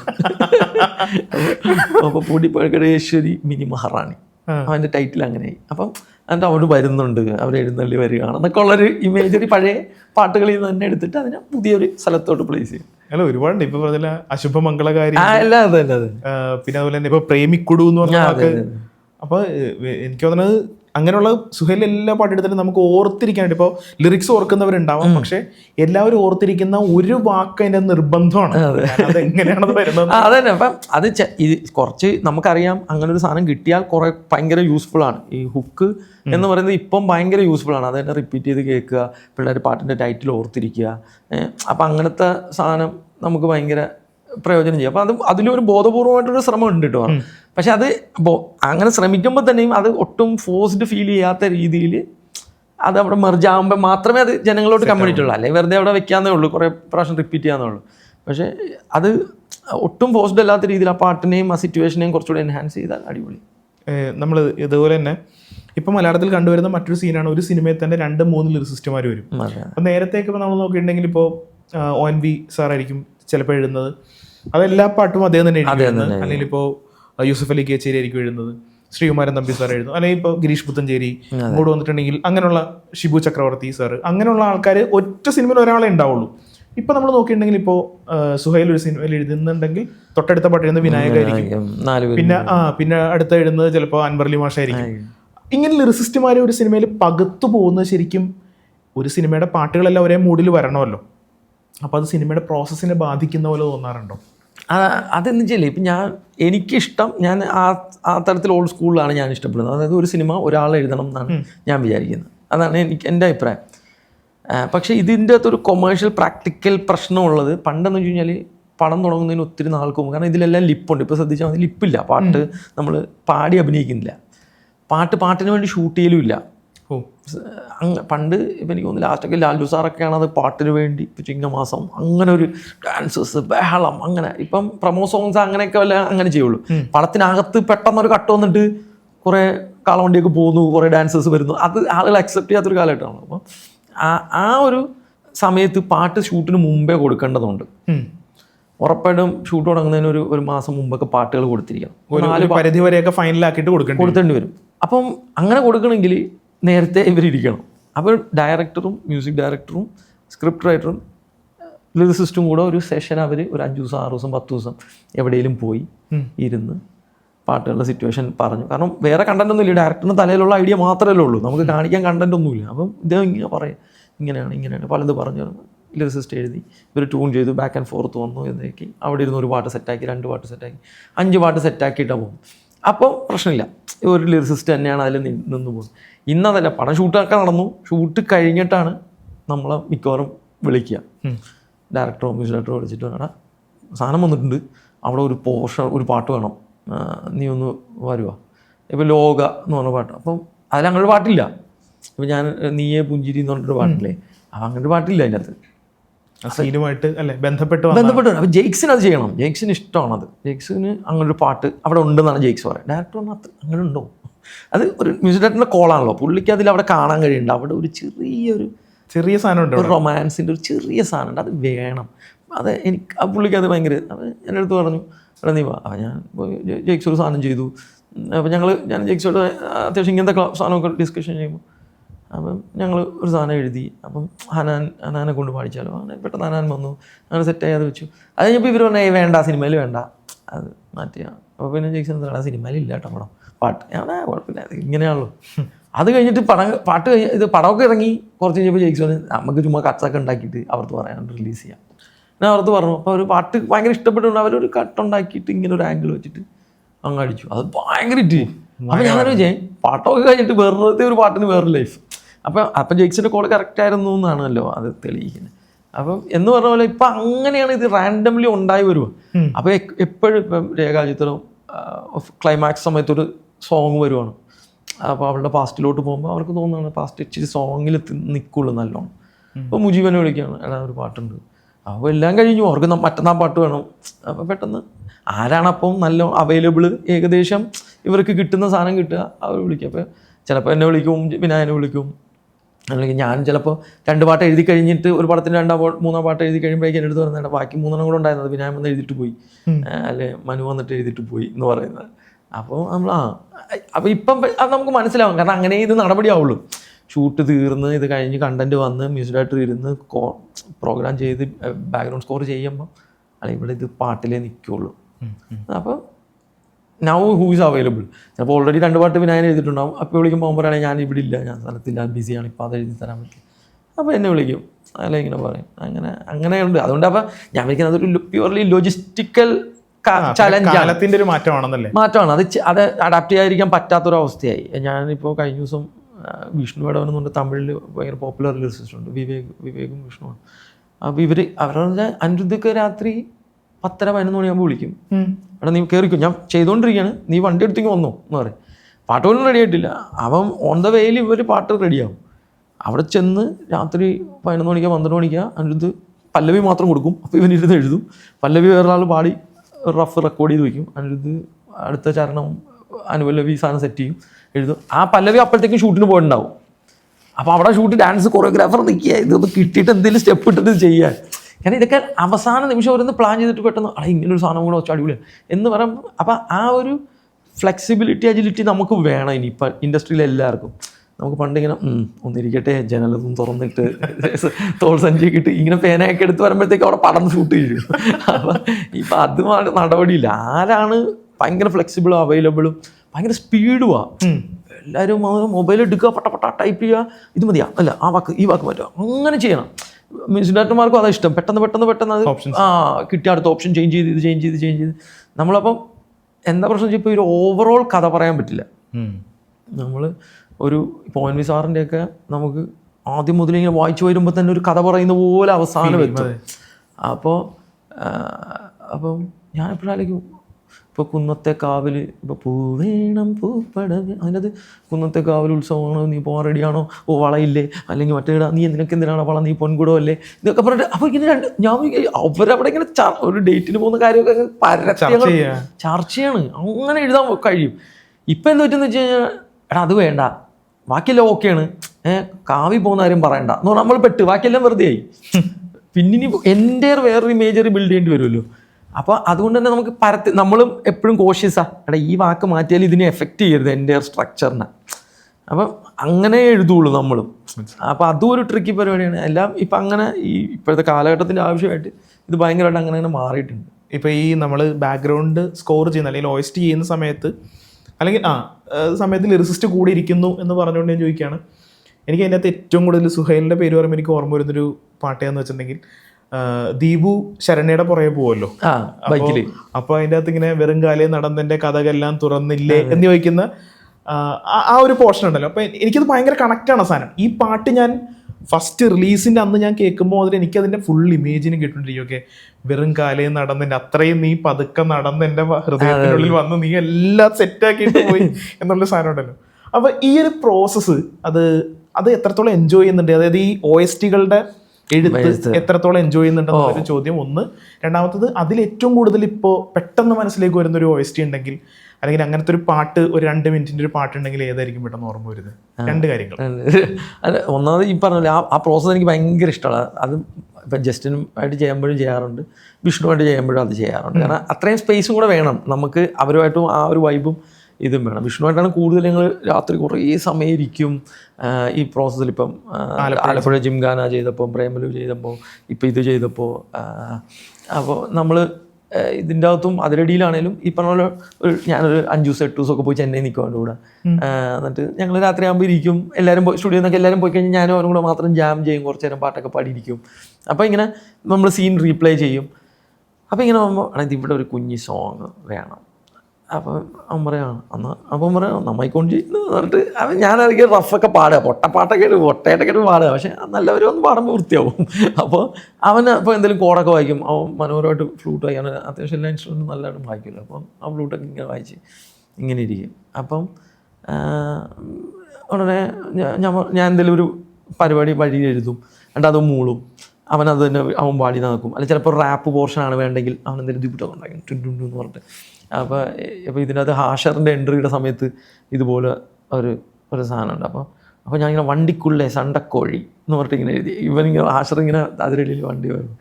അപ്പോൾ അവൻ പറയാം അത് കൊള്ളാം. അപ്പോൾ ഞാൻ ഇങ്ങനെ വണ്ടിക്കുള്ളേ സണ്ടക്കോഴി എന്നൊക്കെ പറഞ്ഞാൽ തമിഴ് റാപ്പ് സ്റ്റൈലൊക്കെ ഇങ്ങനെ എന്തെങ്കിലുമൊക്കെ പറയും. അപ്പോൾ അതൊക്കെ റെക്കോർഡ് ചെയ്തെടുക്കും. അതൊന്നും അങ്ങനെയൊക്കെ OST വരുമ്പോൾ കേൾക്കുന്നവർ അത് കേൾക്കുള്ളൂ, അല്ലെങ്കിൽ ഇതൊക്കെ ബാക്ക് ലെയറിൽ ഇങ്ങനെ കിടക്കണല്ലോ, ഭയങ്കര സ്പീക്കും സ്വച്ഛയും വെള്ളത്തിനിടയ്ക്ക്. പക്ഷേ സ്റ്റിൽ ഞാൻ ആ പ്രോസസ്സ് ഭയങ്കര എൻജോയ് ചെയ്യും. എപ്പോഴും ഇങ്ങനത്തെ കാര്യങ്ങൾ പറയും. ഇപ്പം ഞങ്ങൾ ഓടും കുതിര ചാടും കുതിര എന്ന് പറഞ്ഞ ഞാൻ ജസ്റ്റ് ചെയ്യുമ്പോൾ അത് ലാസ്റ്റ് ഇവർ തമ്മിലിങ്ങനെ കാണുന്ന ഒരു സീനാണ്. എല്ലാം കഴിഞ്ഞ് സർക്കസൊക്കെ ബഹളമൊക്കെ കഴിഞ്ഞിട്ട് കല്യാണിയും ഫഹദും കാണുകയാണ്. അപ്പം ഞങ്ങളിങ്ങനെ ചാവടിക്കാൻ വേണ്ടിയിട്ട് ഞങ്ങൾ പതിയിറങ്ങി, ഞാൻ ജസ്റ്റും കൂടെ ആ സീനിൽ ഇങ്ങനെ വർക്ക് ചെയ്യാനുണ്ട്. അപ്പോൾ ഇങ്ങനെ അവൻ പറഞ്ഞാൽ അവിടെ വേറൊരു സാധനം വേണം, അവിടെ ഒരു സോങ്, ഒരു ചെറിയൊരു എലമെൻറ്റ് ഇങ്ങനെ വേണം എന്ന് പറഞ്ഞു. അപ്പോൾ ഞാൻ പറഞ്ഞു അത് ചെയ്യാം. അപ്പോൾ ഇങ്ങനെ അവർ കുറേ നാൾ മിണ്ടിക്കൊണ്ടിരുന്നല്ലേ, എന്നിട്ട് പിന്നെ മിണ്ടാതായിപ്പോയില്ലേ എന്ന് പറഞ്ഞു. അപ്പോൾ എനിക്ക് പെട്ടെന്ന്, അപ്പോൾ ഞങ്ങൾ അവിടെ ഇരുന്നപ്പോൾ ഞാൻ അത് ഇപ്പോഴത്തെ മാത്രം ഒരു പ്രോസസ്സാണല്ലോ. അതായത് ഈ ഒരു വിരഹത്തിൻ്റെ ടെക്നോളജി വന്നപ്പോൾ, വിരഹം എന്ന് പറയുന്നത് നമ്മളെ ബ്ലോക്ക് ചെയ്യലാണല്ലോ, മിണ്ടാതാവും. അതാണ്. അപ്പോൾ ഈ ബ്ലോക്ക് ചെയ്യുമ്പം ഇപ്പം ഫോർ എക്സാമ്പിൾ നമ്മൾ സെയിം കോളേജിൽ പഠിക്കുന്ന പെൺകുട്ടിയായിരിക്കും, അല്ലെങ്കിൽ ഓഫീസിൽ വർക്ക് ചെയ്യുന്ന പെൺകുട്ടിയായിരിക്കും, അല്ലെങ്കിൽ സെയിം സ്ഥലത്തായിരിക്കും. ഇവരുടെ പണ്ട് വിരഹം എന്ന് പറയുന്നത് 2 വ്യക്തികളുടെ പ്രോക്സിമിറ്റി ഇല്ലാണ്ടാവുക, അവരുടെ അടുപ്പം ഇല്ലാണ്ടായി, അതാണ് വിരഹം. ഇന്ന് ഇവർ ഒരുമിച്ചുണ്ട്, ഡെയിലി കണ്ടുകൊണ്ടിരിക്കുക. പക്ഷേ ഓൺലൈനിൽ ബ്ലോക്ക്ഡ് ആണെങ്കിൽ ആ വിരഹം അനുഭവിച്ചുകൊണ്ടിരിക്കുകയാണ്. അപ്പോൾ ഒരു ക്ലാസ്സിലിരിക്കുകയാണ്, ഒരു ഓഫീസിലിരിക്കുകയാണ്, ഇവർ കാണുന്നുണ്ട്, എല്ലാം ഉണ്ട്. എന്നിട്ട് നമ്മൾ അങ്ങോട്ടും ഇങ്ങോട്ടും വന്നിട്ട് പറയാം ബ്ലോക്ക് ഒന്ന് മാറ്റി എന്ന് പറയുന്നുണ്ട്. അപ്പം ഞങ്ങൾക്ക് ഇതൊരു വിചിത്രമായ അവസ്ഥയാണല്ലോ. അവരടുത്ത് മിണ്ടുന്നുണ്ട്, എല്ലാം ഉണ്ട്, എന്നിട്ട് ഇതിനകത്ത് ബ്ലോക്കാക്കിയാൽ ഫിസിക്കൽ ബ്ലോക്കാക്കുന്നതിനേക്കാളും പെയിൻഫുള്ളാണ്, അല്ലെങ്കിൽ ബുദ്ധിമുട്ടാണെന്നാണല്ലോ അതിനർത്ഥം. അപ്പോൾ ഇതെന്ത് പണ്ടായിരുന്നത്, അത് വേറെ ലോകത്ത് നടക്കണം. അത് മിണ്ടാതാകുക എന്ന് പറയുന്ന ഒരു സാധനം ഉണ്ടല്ലോ, ചാറ്റ് മിണ്ടി എല്ലാം ഒറ്റയടിക്ക് ബ്ലോക്ക് കഴിഞ്ഞ്. മറ്റേതെല്ലാത്തിനും ഒരു ഗ്രാജുവൽ പോക്കുണ്ടല്ലോ. ഇപ്പം അതിൽ ഇത് വന്നേ പിന്നെ ഒറ്റയടിയാണ് ഇത് കഴിഞ്ഞ് എല്ലാം ഡിലീറ്റ്, ബ്ലോക്ക്, അത് കഴിഞ്ഞ് നമ്പർ കളഞ്ഞ്, ഇത് കഴിഞ്ഞ് പിന്നെ DP നോക്കുമ്പോൾ ഒരു വട്ടം മാത്രം. അപ്പോൾ നമ്മൾ അയ്യോ. അപ്പം ഇതിനെ എങ്ങനെ നമുക്ക് ഇങ്ങോട്ട് കൊണ്ടുവരാൻ പറ്റും? ആ സമൂഹത്തിൽ ആൺകുട്ടിയും പെൺകുട്ടികളും അനുഭവിക്കുന്ന ആ പെയിൻ റിയൽ തന്നെയാണല്ലോ അപ്പം അതിനെ നമ്മൾ സിനിമയിലും കവിതയിലും പാട്ടിലും വന്നല്ലേ പറ്റും. ഇന്ന് നമ്മൾ എഴുതിയില്ലേ വേറെ ആൾ എഴുതും, അത് വരിക തന്നെ ചെയ്യും, അത് കാലത്തിൻ്റെ ആവശ്യമായിട്ട് അത് അങ്ങനെ വരും. അപ്പോൾ അത് എന്താണ്, അത് നമുക്ക് എങ്ങനെ പറയാൻ പറ്റും? അപ്പോൾ ഞാനങ്ങനെ അത് ഓർത്തിട്ട് ഞാൻ കണ്ട് കാണാതായോ, മിണ്ടാതായോ, ഉള്ളാഴം കണ്ണാഴം ഒഴിഞ്ഞു, നിന്നാഴം വേറാരോ നിറഞ്ഞു എന്നുള്ള നമ്മുടെ ഒരു ചെറിയ ഇൻസെക്യൂരിറ്റികളും കുഞ്ഞു നമ്മുടെ പിന്നത്തെ വിചാരം മൊത്തം എന്തോ ഇവള് വേറെ ആർക്കെങ്കിലും ചാറ്റ് ചെയ്യാതിരിക്കും ഈ സമയത്ത് നമ്മുടെ ഉറക്കം പോകണം. അവരോട് തിരിച്ച് വിചാരിക്കണം ഇവർ ഓൺലൈൻ വന്നിട്ടുണ്ടാവും. എന്നൊക്കെയുള്ള. അപ്പം ടെക്നോളജി ചെയ്തത് ഇതിനെ നമ്മുടെ പ്രണയമാകട്ടെ, വിരഹമാകട്ടെ, നമ്മുടെ ഇൻസെക്യൂരിറ്റികളാകട്ടെ, ഇതിനെയൊക്കെ ഡിജിറ്റലൈസ് ചെയ്ത് വേറൊരു സ്ഥലത്ത് ഈ മൊബൈൽ എന്ന് പറയുന്ന ഒരു സാധനത്തിനകത്തേക്കാക്കി. അപ്പോൾ ഇവരെ എങ്ങനെയും കൂട്ടിക്കൊണ്ടുവരാൻ പറ്റുമോ ഇതിൻ്റെ അകത്തോട്ട്, പാട്ടിലോട്ട്? അപ്പോൾ അത് നമുക്ക് വൃത്തിയായിട്ട് അത് അവതരിപ്പിക്കാൻ കഴിയുമോ എന്നൊക്കെയുള്ള. അപ്പോൾ ഞാനിങ്ങനെ അങ്ങനെ എഴുതി ജസ്റ്റിന് അപ്പോൾ തന്നെ നമുക്ക് സ്റ്റുഡിയോയിൽ പോവാം. അവനൊരു മൂഡ് കിട്ടി, അവനൊരു രാഗം പറഞ്ഞു, അവനത് പാടി, ഞാൻ കുറച്ചുകൂടെയൊക്കെ വരികൾ എഴുതി, അവനത് പിയാനോ വായിച്ചു. അത് പിന്നെ ഞങ്ങൾ ഇതാക്കി, അവൻ ചുമ്മാ പാടിയിട്ടു. അത് ഞങ്ങൾ പോയി കഴിഞ്ഞപ്പം ഒരു സിംഗറെ വിളിച്ചു, അവർ വന്ന് പാടി. അപ്പോൾ ഇതിൻ്റെ ഒരു ഓർഗാനിക്, എനിക്ക് അത് ഭയങ്കര ഇഷ്ടമാണ്. അത് നിന്ന് പോയ പോലെയാണ് എപ്പോഴും. സാധാരണ മ്യൂസിക് അയച്ചു തരും, ഫോണിൽ വരും, നമ്മൾ ഒറ്റയ്ക്ക് വീട്ടിലിരുന്ന് കേട്ട് എഴുതി തിരിച്ചയച്ചു കൊടുക്കും, ഓക്കെ ആവും എന്തെങ്കിലും കറക്റ്റ്. അതിനേക്കാളും കുറച്ചുകൂടെ നമ്മളൊരു ആർട്ടിസ്റ്റിക്കലി ഇൻവോൾവ് ആകുന്ന ഒരു സാധനമാണ് അത്. അപ്പോൾ അതാണ് അത്. മറ്റേ എനിക്ക് ഇഷ്ടമുള്ളൊരു പാട്ടുകൾ ഇങ്ങനെ 2-3 സാധനമുണ്ട്. ഒന്ന് എനിക്ക് ഡിയർ ഫ്രണ്ട് എന്ന് പറഞ്ഞൊരു പാടുണ്ട്. അപ്പോൾ അതിൻ്റെ അകത്ത് ടോവി ഇങ്ങനെ അവൻ തന്നെ കമ്പോസ് ചെയ്ത് വെച്ചിരിക്കുന്ന പോലത്തെ ഒരു പാട്ടുണ്ട്. അവനിങ്ങനെ ഇടയ്ക്കിടയ്ക്ക് മൂളുന്നതാണ്. അപ്പം ഇങ്ങനെ തോടാ തോടാ, ഹിന്ദിയാണത്.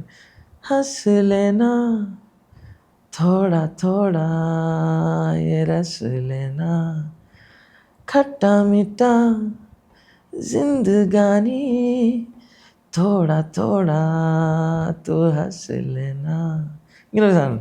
അപ്പോൾ ചുമ്മാ ഇങ്ങനെ ഗിറ്റാർ ജസ്റ്റ് ഒരു ഉണ്ടാക്കിപ്പാട്ട് മതി, അവനിങ്ങനെ ഇടയ്ക്കിടയ്ക്ക് മൂളുന്നതാണെന്ന് പറഞ്ഞു. എന്നിട്ട് ഇങ്ങനെ ഞങ്ങൾ ഗിറ്റാർ ഇങ്ങനെ സ്ട്രിം ചെയ്ത് അപ്പം തന്നെ ഞാൻ 4-5 വരി എഴുതി, ഞങ്ങൾ അവിടെ ഇരുന്ന് പാടി. അപ്പോൾ അതങ്ങനെ ശ്രദ്ധിക്കുന്നില്ല. പക്ഷെ ഇപ്പോഴും ആരെങ്കിലും ആ പടം കണ്ടിട്ട് എനിക്ക് മെസ്സേജ് ചെയ്യും. ഈ പടം ഓൺലൈനിൽ കിടപ്പുണ്ട്. അപ്പോൾ എനിക്ക് മെസ്സേജ് ചെയ്യും, അതിലൊരു പാട്ട് ഇങ്ങനെ കേട്ടു, 2-3 തൊട്ട് ഞങ്ങളത് പോസ് ചെയ്തിട്ട് അത് കട്ട് ചെയ്തെടുത്തു, സ്ക്രീൻഷോട്ട് അടിച്ച് വെച്ചിട്ടുണ്ട്, എനിക്ക് ആ ലിറിക്കൊന്ന് അയച്ചു തരൂ, ആ പാട്ടിൻ്റെ OST ഇറങ്ങി, അത് ഇറങ്ങിയിട്ടൊന്നുമില്ല. അപ്പം അങ്ങനെ അപ്പോൾ നമ്മൾ ചോദിക്കണം, അതും ശ്രദ്ധിക്കണ ആൾക്കാരുണ്ടല്ലോ എന്ന്. അതുപോലെ തന്നെ പ്രേമലുവിൽ നമ്മൾ തുക്കായിക്കോ ഷബാഷ് പോലെ അങ്ങനെ ഒരു സാധനം ചെയ്തിട്ടുണ്ട്. അതും ഇങ്ങനെ. അപ്പോൾ ഞാൻ അവിടെ അങ്ങനെ ഒരു സാധനം ഒരു വേണം വിഷ്ണുവിനെ വിളിച്ചിട്ടുണ്ട്. അപ്പോൾ ഞാനിങ്ങനെ അപ്പോൾ അത് ഈ നമ്മുടെ ഇവിടെ വരുന്ന ഈ അന്യസംസ്ഥാന തൊഴിലാളികൾ പറയുന്ന ഹിന്ദിയിൽ നമ്മൾ തിരിച്ച് ഹിന്ദി പറയുമല്ലോ. നമ്മൾ ഇന്ത്യ പറയുന്നതെന്ന്, നമ്മൾ മലയാളമാണല്ലോ പറയുന്നത്, അതിനിങ്ങനെ വളച്ചിട്ട് ഇങ്ങനെ പറയാം. അപ്പോൾ ഞാനത് എനിക്ക് അങ്ങനത്തെ ഒരു സാധനം. ഇപ്പം ചോറൊക്കെ വിളമ്പോ ചേട്ടാ തൂക്കിലാവോ എന്നൊക്കെ പറയില്ലേ, തൂക്കിങ്ങോട്ട് കൊണ്ടുവരാം. അപ്പോൾ ഞാൻ പറയുന്നത് തൂക്കിലാവോ. അപ്പം ഞാനത് അങ്ങനത്തെ ഒരു ലാംഗ്വേജ്. അപ്പം തൂക്കായിക്കോ ഷബാഷ് പോലെ, അവനത് വിരാട് പോലെ കരാട്ട് പോലെ ലോറി കൊത്തു തരാട്ട് പോലെ. ലോറി എന്ന് വെച്ചാൽ ഹിന്ദിയിൽ താരാട്ടെന്നാണ്. അപ്പോൾ ഒരു അന്യസംസ്ഥാന തൊഴിലാളി നമ്മളെ കാണുന്നത്. അപ്പോൾ നമ്മൾ ഈ വിരാട് കോഹ്ലി, വിരാട് എന്നൊന്നും പറയത്തില്ല, നമ്മൾ വേറെ രീതിയിലാണ് ഇതൊക്കെ പ്രകാശ് കാരാട്ട് എന്നൊക്കെ നമ്മളെ ടായൊക്കെ അടിച്ചിട്ട്. അപ്പോൾ അതിനെ കളിയാക്കുന്ന ഒരു പണിക്കാരൻ ഇവിടെ നിന്ന് നമ്മളെ ഇതിനെ കളിയാക്കുന്ന പോലെ, അതിനെ ട്രോൾ ചെയ്യുന്ന പോലെയാണ് ഇത് ചെയ്തത്.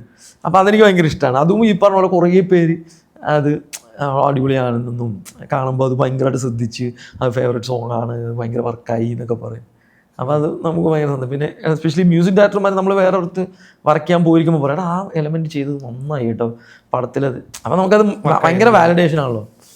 അല്ല, ഞാനേ അടുത്തൊരു ചോദ്യത്തിലേക്ക് പോകുന്നതിന് മുമ്പ് എനിക്ക് ആദ്യം പറഞ്ഞില്ലേ, ഇപ്പോൾ ഈ നമ്മൾ നിരന്തരം കാണുന്നു പക്ഷേ നമ്മളെ പലയിടത്തും ബ്ലോക്ക് ചെയ്ത് വെച്ചിരിക്കുന്നത്, അതൊരു ഗംഭീര റീഡിംഗ് ആണ്. അതായത് നമ്മൾ പലപ്പോഴും ഇൻറ്റിമേറ്റ് ആയിട്ട് സംസാരിക്കുന്ന ഓഫീസിൽ എല്ലാവരുടെയും കൂടെ ആയിരിക്കില്ല. ഇൻറ്റിമേറ്റ് സംസാരങ്ങൾ മുഴുവൻ നടക്കുന്നത് വാട്സാപ്പിലാണ്. അപ്പം ആ ഒരു റീഡിങ് കൊണ്ടുവന്ന് അതെ ഞാനപ്പം അതുപോലെ ഇപ്പം ഈ ഇതിനകത്തുള്ള നമ്മൾ റിയാലിറ്റീനേക്കാളും റിയലാണ് ഇതെന്നുള്ളതാണ്. ഇപ്പം ഞാനിവിടെ വന്നു, ഇപ്പോൾ എനിക്ക് ഹരി ഇതിട്ട് വന്നു, ലൊക്കേഷൻ ഇട്ട് വന്നു, ഞാൻ ഇവിടെ വന്നു, വണ്ടർവാളിൻ്റെ സ്റ്റുഡിയോയുടെ താഴെ വന്നു. ഇനി ഇവിടെ വന്നിട്ട് വണ്ടർവാളിൽ ബോർഡ് ഉണ്ട്, എല്ലാം ഉണ്ട്. പക്ഷെ ഇൻ്റർനെറ്റിൽ ഇതല്ല കാണിക്കുന്നെങ്കിൽ ഞാൻ ഏതാണ് വിശ്വസിക്കുക? ഇന്റർനെറ്റിൽ കാണിക്കുന്ന അപ്പുറത്താണെങ്കിൽ ഞാൻ അപ്പുറത്തോട്ട് പോകും. സത്യം. റിയാലിറ്റീനേക്കാളും വലിയ റിയാലിറ്റിയാണ് ഇതിലാണ് നമ്മുടെ റിയൽ എന്ന് പറയുന്നത്. അതില്ല, ഇന്റർനെറ്റിൽ ഇല്ലെങ്കിൽ ഇത് എക്സിസ്റ്റ് ചെയ്തിട്ടും കാര്യമില്ല. ഇത് കാണിക്കുന്നില്ലടാന്ന് പറയും. ഇപ്പോൾ ഒരു റെസ്റ്റോറൻറ്റ് ഇന്റർനെറ്റിൽ ഇല്ലെങ്കിൽ അവിടെ പോയി അതിൻ്റെ വാതിക്കെ പോയി നിന്നിട്ട് പറയും ഇതില്ലടാ ഇവിടെ എന്ന് പറയും. അവർ ചെക്ക് ചെയ്തിട്ട് പറയും ഇല്ലടാ, ക്ലോസ്ഡ് എന്നാണ് കാണിക്കുന്നത്. കണ്ണോർ നോക്കണം, തുറന്നു വെച്ചിരിക്കുക, അല്ലടാ ക്ലോസ്ഡാ. നമ്മൾ അങ്ങനെ എത്തി, കാരണം ഇതങ്ങനെയാണ് ചെയ്യുന്നത്.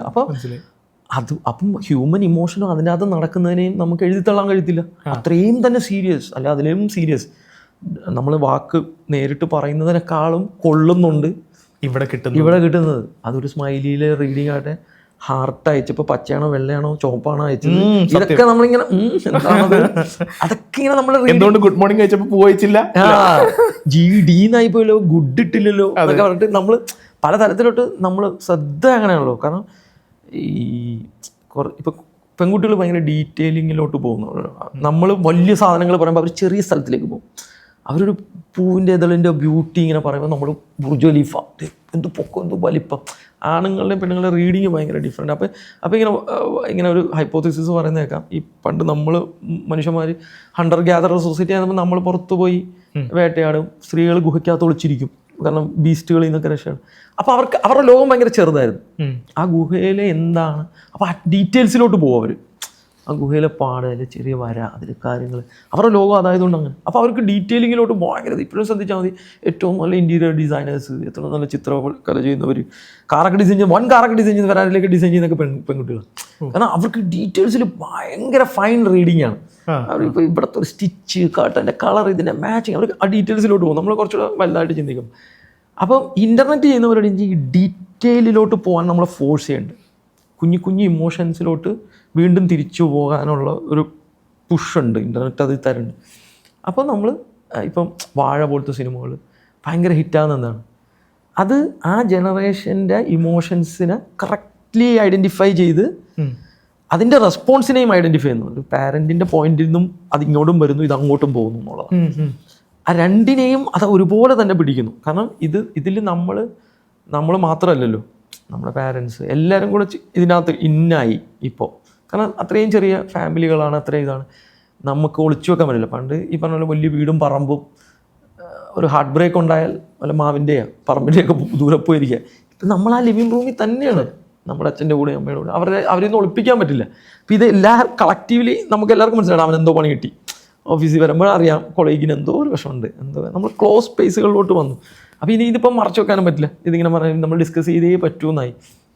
അപ്പം അത് ഇപ്പം എന്നെ സംബന്ധിച്ചിടത്തോളം അങ്ങനത്തെ കൊച്ചു കൊച്ചു നീഷുകൾ എനിക്ക് ഭയങ്കരമായിട്ട് എനിക്ക് എഴുതണമെന്ന് തോന്നും, അങ്ങനത്തെ കാര്യങ്ങൾ പറയണമെന്ന് തോന്നും. അത് എനിക്ക് ഭയങ്കര ഇതാണ്. എന്തുകൊണ്ട് ആ ഒരു നമ്മളത്രയും ഒരു സിംഗിൾ ടിക്കായിട്ട് ഒരു മെസ്സേജ് കിടക്കുന്നത് നമ്മളെന്താണ് അത്ര ഇറിറ്റേറ്റ് ചെയ്യുക, അത്രയും വേദനിപ്പിക്കുന്നത്, എന്താണ് ഈ ബുദ്ധിമുട്ടിപ്പിക്കുന്നത്? ആ ഒരു സിംഗിൾ ടിക്ക് മാറി ഡബിളായി, കളറായി, ഡിലീറ്റായി, നമ്മളിങ്ങനെ ദേഷ്യവും അതൊരു വേറെ സ്ഥലത്താണ്. അതൊരു ഇന്നേ വരെ നമ്മുടെ സമൂഹം അനുഭവിക്കാത്ത പുതിയൊരു സാധനം. അതെനിക്ക് തോന്നുന്നു നമ്മുടെ ജനറേഷനാണ് ആ ജംഗ്ഷനിലെത്തിയത്, പുതിയൊരു ചേഞ്ചിലോട്ടുള്ള ആ ജംഗ്ഷനിലെത്തിയത്. അപ്പം അതിനെ ക്യാപ്ചർ ചെയ്യാൻ കഴിഞ്ഞാൽ, അതിനെ ഒരാൾ ട്രൈ ചെയ്യെങ്കിലും ചെയ്തു എന്ന് അറിഞ്ഞാൽ, അങ്ങനെയാണ് എന്നെ ഓർക്കാൻ ഞാൻ ആഗ്രഹിക്കുക. ഇത് ഇപ്പോൾ നമ്മളിങ്ങനെ OST-കളുടെ കാര്യം പറഞ്ഞപ്പോഴത്തേക്കാണ് അതിൽ നിന്നാണല്ലോ നമ്മൾ വീണ്ടും ഈ ഒരു നന്ദി പറയട്ടെ എന്ന് പറഞ്ഞിട്ടാണ് അങ്ങോട്ട് പോയത്. OST-യുടെ കാര്യം പറഞ്ഞപ്പോഴത്തേക്ക് ജസ്റ്റിൻ്റെ കൂടെ ചെയ്തിട്ടുള്ള ഇപ്പോൾ ഷാരു ഇൻ ടൗൺ എന്ന് പറഞ്ഞൊരു OST ഉണ്ട്. അപ്പോൾ എനിക്ക് എൻ്റെ വരികൾ എനിക്കറിയില്ല, എനിക്ക് വേണ്ട സുഹൈലില്ലെന്ന് എഴുതി ഓർമ്മയില്ല, പ്യൂർലി ജിബ്രിഷ് ആണെന്ന് ചെയ്തത്. അപ്പോൾ ജസ്റ്റ് അന്ന് എങ്ങനെയായിരുന്നു പഠിപ്പിച്ച്, നിർബന്ധിച്ച് പഠിപ്പിക്കുകയായിരുന്നു. അതെ. അല്ല, ഇത് അങ്ങനെയല്ലേ, ഇതിൻ്റെയൊക്കെ പാട്ടുകളിൽ മിക്കത് ഇങ്ങനത്തെ സാധനമൊക്കെ വരുമ്പോഴത്തേക്കും ഞാനായിരിക്കും അതിൻ്റെ റഫ് ട്രാക്ക് പാടിയിടുക. ചുമ്മാ ഒന്നൊരു ഐഡിയ കിട്ടാൻ വേണ്ടി മാത്രം. നമുക്ക് കേൾക്കുമ്പോൾ നമ്മൾ ഞാനാണോ പാടി, നമ്മൾ വെറുതെ ഇരുന്ന് പാടുമ്പോൾ നമ്മളേക്കാൻ വലിയ പാട്ടുകാരാണ്. സ്റ്റുഡിയോ ചെന്ന് പാടിയിട്ട് ഇത് കേൾക്കുമ്പോഴാണ് നമുക്ക് കുറച്ച് എൻ്റെ തെയ്യമാണ്. അപ്പോൾ ഞാനതിങ്ങനെ ജസ്റ്റ് ഇങ്ങനെ പാടിയിട്ട് നമ്മളുടെ ആരെങ്കിലും പാടിക്കാം, ഇപ്പം ഇങ്ങനെ കിടക്കട്ടെ എന്ന് പറഞ്ഞാൽ അങ്ങനെ ഞങ്ങൾ പാടി വെച്ചതാണ്. പിന്നെ ഗിരീഷ് അവർ കേട്ടാണ് ഇത് കുഴപ്പമില്ല, ഇത് തന്നെ മതി, അങ്ങനത്തെ ഒരു സാധനം തന്നെ മതി വെച്ചാൽ കുഴപ്പമില്ല എന്ന് നിർബന്ധിച്ചാൽ ഞാൻ പറയണ ഇത് ഒരുമാതിരി ഇതാണ്, ഇല്ല അത് കുഴപ്പമില്ല, അങ്ങനെ എന്ന് പറഞ്ഞിട്ട് അങ്ങനെ അതങ്ങനെ വെച്ചു. അല്ല, പക്ഷെ ഭയങ്കര അങ്ങനത്തെ ഒരു സാധനം അതാണ് ഇവർക്ക് ഈ മ്യൂസിക് ഡയറക്ടർമാർക്ക് ഇപ്പോൾ ഇവർക്ക് എല്ലാവർക്കും ഒരു സൗണ്ടിങ് ഇവർ ഭയങ്കര, ഇവരെല്ലാവരും ഈ നമ്മുടെ AR റഹ്മാൻ, ഹാരിസ് ജയരാജ്, ഈ കാലഘട്ടത്തിൽ ഈ നമ്മുടെ ഇവിടുത്തെ ഇപ്പോൾ എക്സിസ്റ്റ് ചെയ്യുന്ന മ്യൂസിക് ഡയറക്ടർമാർ മുഴുവൻ ചെന്നൈയിൽ സ്റ്റുഡൻസ് ആയിട്ടുണ്ടായിരുന്ന സമയമാണ്. ഇവരെല്ലാം പ്രോഗ്രാമിംഗ് പഠിക്കാൻ വേണ്ടി, മ്യൂസിക്കിൻ്റെ പ്രോഗ്രാമിംഗ് പഠിക്കാൻ വേണ്ടി ചെന്നൈയിലുണ്ടായിരുന്നു. ഗോവിന്ദ് വസ്ന, സുഷിൻ, വിഷ്ണു, ജസ്റ്റിൻ, എല്ലാവരും, മുജീബ്, എല്ലാവരും അവിടെയായിരുന്നു. ഇവരൊക്കെ പരസ്പരം അറിയാവുന്നവരും പ്രോഗ്രാമേഴ്സും ഒക്കെ ആയിരുന്നു. പിന്നെ ഇതിൽ ഭയങ്കര ഇൻഫ്ലുവൻസ്ഡ് ആയിരുന്നു ഈ ഒരു കാലഘട്ടത്തിൽ. ഹാരിസ് ജയരാജിലും യുവൻ ശങ്കർ രാജ, ARG, അപ്പോൾ ഇതിൽ കേട്ടിട്ട് ഇവന്മാർ, അപ്പോൾ ഇവർ ആ തമിഴിൽ പാട്ടിൻ്റെ സൗണ്ടിങ് ഭയങ്കര രസമാണല്ലോ. അവർക്ക് അത്രയും വലിയ വോയിസ് പാലറ്റുകളുണ്ട്. അതിങ്ങനെ നടക്കും. ഹിന്ദിയിലാണെങ്കിൽ സുഖ്വിന്ദർ സിംഗ് മുതൽ കലാഷ് കെയർ മുതൽ ഇങ്ങനെ സൗണ്ടിൻ്റെ വോയിസിൻ്റെ വേരിയേഷൻസ് ഒക്കെ ഭയങ്കര ഡിഫറെൻറ്റ്. നമ്മളിവിടെ അത്രയും കിട്ടാറില്ല സൗണ്ട് വ്യത്യാസത്തിലെ സൗണ്ട്. അപ്പോൾ തമിഴിലും ഉണ്ട് അങ്ങനെ. അപ്പോൾ അവരിങ്ങനെ ഇത് കേട്ട് ഇതിൽ നിന്ന് ഇൻഫ്ലുവൻസ് ആയിട്ട് ഇത് മലയാളത്തിൽ കൊണ്ടുവരണം എന്നുള്ള വാശിയിൽ വന്ന ആൾക്കാരാണ്. അപ്പോൾ ഇപ്പോഴാണ് അവർക്ക് അതിനുള്ള ധൈര്യവും അവസരവും എല്ലാം ഒരുമിച്ച് വന്നത്. അപ്പോൾ ഇവന്മാർക്ക് എപ്പോഴും 10 പോലെ വേണം, അങ്ങനെ വേണം, അങ്ങനെ ഒരു ഭയങ്കര പാഷനേറ്റാണ് ആ സൗണ്ടിങ്ങിൻ്റെ കാര്യത്തിൽ. അപ്പോൾ ഈ മലയാളത്തിൽ നമുക്ക് എന്താ പ്രശ്നം വെച്ചാൽ നമുക്ക് അങ്ങനത്തെ വേർഡുകൾ കുറവാണ്. നമ്മൾ സംസാര ഭാഷയിലേ ഉള്ളത്. അപ്പോൾ സംസാര ഭാഷയിൽ ഉള്ളതിനെ എങ്ങനെ പാട്ടിലോട്ട് കൊണ്ടുവരും. അപ്പം നമ്മളതാണ് ചിന്തിക്കുക, എങ്ങനെ അത് കൊണ്ടുവരിക എന്നുള്ള ഒരു സാധനം. അപ്പം ഞാനെപ്പോഴും അല്ലെങ്കിൽ ഇങ്ങനത്തെ കുറച്ചപ്പോൾ ഒരു ഹിന്ദി അല്ലെങ്കിൽ ഒരു മലയാളം, ഒരു തമിഴ്, ഒരു ഇംഗ്ലീഷ് വാക്ക് അതിനെ ഒരു ചൊവ്വയിൽ കൊണ്ടുവന്നിട്ട് ഇങ്ങനെ വന്നാൽ മതി. അപ്പം മൈ ഡൂഡിലിയേ അൺയൂഷ്വലിയേ അങ്ങനെ. അപ്പം അത് ഇംഗ്ലീഷാണെന്ന് വെച്ചാൽ ഇംഗ്ലീഷ് അൺയൂഷ്വലിയേ എന്നൊക്കെ പറഞ്ഞാൽ വെള്ളക്കാർക്കൊന്നും മനസ്സിലാവുമല്ലോ എന്തി പറയുന്നത്. എങ്കിൽ മലയാളത്തിൻ്റെ ഒരു ചൊവ്വയിൽ അതിനെ പാടി അവതരിപ്പിക്കുക എന്നുള്ളതാണ്. ഇപ്പോൾ പ്രേമബിൾ, യു ആർ മൈ പ്രേമബിൾ വുമൺ എന്നൊക്കെ പറയാം. അപ്പോൾ പ്രേമബിൾ എന്നൊക്കെ പറയുമ്പോൾ ഇംഗ്ലീഷും അല്ല മലയാളം അല്ല, ഒരു ഹൈബ്രിഡ് ഭാഷ. അല്ല, പക്ഷെ അത് ഈ പറഞ്ഞ ഒരു ചിത്രം തരുന്നില്ലേ, നീ എനിക്ക് പ്രേമിക്കാൻ സാധിക്കുന്ന അല്ലെങ്കിൽ എനിക്ക് ഇഷ്ടം തോന്നുന്ന തരത്തിലുള്ള ഒരു പെണ്ണാണെന്ന്. അടിപൊളി സാധനം. എന്തായാലും ഇപ്പോഴേ നമ്മൾ ഹിജാബിലേക്കും കൂടെ വരണം. ജസ്റ്റിൻ എന്ന് പറഞ്ഞിട്ടുണ്ടെങ്കിൽ, സുഹൈൽ എന്ന് പറഞ്ഞിട്ടുണ്ടെങ്കിൽ ഹിജാബി വരാണ്ടൊരു കളിക്ക് ഞാനില്ല. അപ്പോൾ എങ്ങനെയായിരുന്നു ഹിജാബിയുടെ ഒരു പ്രോസസ് എങ്ങനെയായിരുന്നു? അത് ഇങ്ങനെ ഈ പറഞ്ഞ പോലെ ലാൽജോ സാറ് വന്നു. അപ്പോൾ ലാൽജോ സാറ് നമുക്ക് ഭയങ്കര ഇഷ്ടമുള്ള, കാരണം പാട്ടുകളെ ഇത്രയും നല്ലോണം ഫീച്ചർ ചെയ്യുന്ന ഒരു ഡയറക്ടർ മലയാളത്തിൽ കുറവാണ്. എല്ലാ സിനിമകളിലെയും പാട്ടുകൾ മനോഹരമായിട്ട് ഷൂട്ട് ചെയ്യും. പാട്ടിനെ പറ്റി നല്ലോണം അറിയാം. ഈ വിദ്യാജിയുടെയും ഇവരുടെ എല്ലാം കൂടെ ഗിരീഷേട്ടൻ്റെ കൂടെയൊക്കെ വർക്ക് ചെയ്ത് എല്ലാ ലെജൻസുമായിട്ടും വർക്ക് ചെയ്ത് ഭയങ്കര എക്സ്പീരിയൻസ്ഡ് ആൾ. അപ്പോൾ പുള്ളി ഇതുപോലെ ഞങ്ങളെ ഒരു ദിവസം ഇങ്ങനെ വിളിച്ച് സംസാരിക്കുന്നു, ഒരു പടം ചെയ്യുന്നുണ്ട്. അപ്പോൾ പുള്ളി ഞങ്ങൾ തോന്നി ചുമ്മാ വായോ, വീട്ടിൽ വായോ ഒറ്റപ്പാലത്ത്, 2 ദിവസം ചുമ്മാ നിൽക്ക്, പാട്ടൊന്നും ചെയ്യണ്ട, പണിയൊന്നും എടുക്കണ്ട, വെറുതെ നിൽക്ക് എന്ന് പറഞ്ഞു. അപ്പം ഞങ്ങൾ കുഴപ്പമില്ല, രസം. അപ്പോൾ ഒറ്റപ്പാലത്ത് ഭാരതപ്പുഴ തീർത്ത നല്ല മനോഹരമായൊരു വീടാണ്. ഞാൻ അവിടെ 2 ദിവസം പോയി ഒന്നും ചെയ്യല്ലേ, ചുമ്മാ പുള്ളിയുടെ വീട്ടിൽ താമസിക്കുന്നു. രാവിലെ ഉച്ചക്കും വൈകിട്ടും അവൾ ടീച്ചർ ഫുഡൊക്കെ ഉണ്ടാക്കി തരുന്നു, ഞങ്ങൾ കഴിക്കുന്നു, മടി പിടിച്ച് അവിടെ ഇരിക്കുന്നു. അപ്പോൾ ഇതാണ് പരിപാടി. അപ്പോൾ സാറിങ്ങനെ പതിയെ കഥ പറഞ്ഞു. അപ്പോൾ ഇങ്ങനെ ഒരു പെണ്ണ് കാണലിനെ തിരിച്ച് ആണ് കാണലിനെ പോലെ ആ പെണ്ണ് വന്നിട്ട് ആണിനെ കണ്ടിട്ട് പോവാണ്, എനിക്ക് ഇഷ്ടപ്പെട്ടു എന്ന് പറഞ്ഞിട്ട്.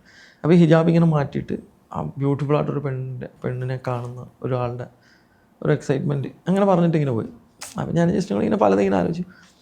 ഞാനൊരു ദിവസം ഇങ്ങനെ ഇതാലോചിച്ചു. ഇപ്പം ഈ ഗസൽ എഴുതുമ്പോൾ, ഹിന്ദിയിൽ ഗസൽ എഴുതുമ്പോഴത്തേക്കും അതിൻ്റെ ഒരു ഫോർമാറ്റ് എന്ന് പറയുന്നത്, അതിൻ്റെ ഫസ്റ്റ് ലൈൻ അത് സ്ട്രിക്റ്റ് റൂൾസ് ഉണ്ട്. ഗസലിന് ഭയങ്കര ലോയ്ക്കകത്തു നിന്ന് എഴുതാൻ പറ്റും, എന്നാലേ ഗസലെന്ന് തന്നെ വിളിക്കത്തുള്ളൂ. അല്ലെങ്കിൽ ഇപ്പം നമ്മളതിനെ നസം എന്നൊക്കെയാണ് അവിടെ പറയാം, വേറെ നസം എന്ന് പറയാം. അപ്പോൾ ഗസലിന് ഇപ്പോൾ അനുരാഗലോലഗാത്രി വരവായി നീലരാത്രി, ആ 2 വരി എടുക്കാം. അപ്പം അനുരാഗ ലോല ഗാത്രി, ലോല എന്ന് പറയുന്ന വാക്ക് ആലോചിക്കുക, സെക്കൻഡ് ലാസ്റ്റ് വേർഡാണ് അത്. ഗാത്രി എന്ന് പറയുന്നത് ലാസ്റ്റ് വേർഡാണ്. അനുരാഗ ലോല ഗാത്രി വരവായി നീലരാത്രി. അപ്പം ലോലയും നീലയും റൈം ചെയ്തത് കണ്ട, 2ാമത്തെ ലൈനിലെ സെക്കൻഡ് ലാസ്റ്റ് വാക്കും 1ാമത്തെ ലൈനിലെ സെക്കൻഡ് ലാസ്റ്റ് വാക്കും റൈം ചെയ്തു. ഗാത്രിയും രാത്രിയും റൈം ചെയ്തു. ഇനി അടുത്ത 3rd ലൈൻ വരുമ്പോൾ ഒന്നും റൈം ചെയ്യരുത്. 4th ലൈൻ വരുമ്പോൾ വീണ്ടും സെക്കൻഡ് ലാസ്റ്റ് വാക്കും ഇതും റൈം ചെയ്യാം. അങ്ങനെ എഴുതാൻ പറ്റത്തുള്ളൂ. ഓരോ കപ്ലറ്റ് 2 വരി ഈരടികൾ എഴുതുമ്പോൾ എല്ലാം അങ്ങനെ തന്നെ എഴുതണം.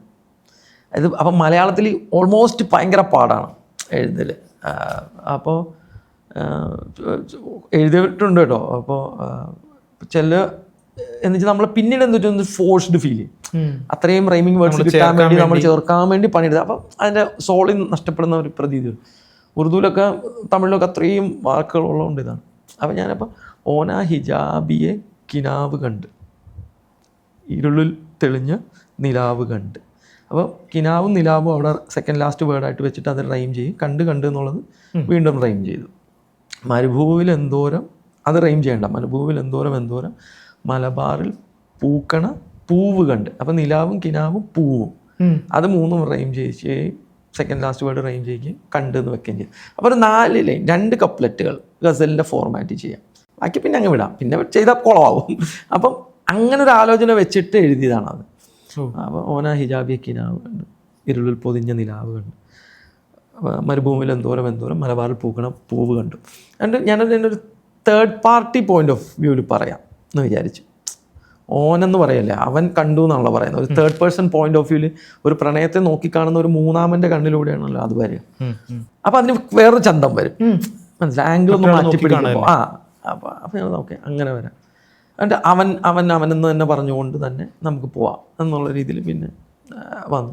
അപ്പോൾ അത് അങ്ങനെ പിന്നെ അതിനകത്തൊരു കവാലി പോലെയൊക്കെ തന്നെ, ഒറ്റയ്ക്കിരിക്കുമ്പോൾ പറ്റക്കിരുന്നോള് എന്നൊക്കെ പറഞ്ഞു. ഒറ്റയ്ക്കിരിക്കുമ്പോൾ പറ്റക്കിരുന്നോള്, നെറ്റിത്തടം മൊത്തം മുത്തിത്തരുന്നോള്.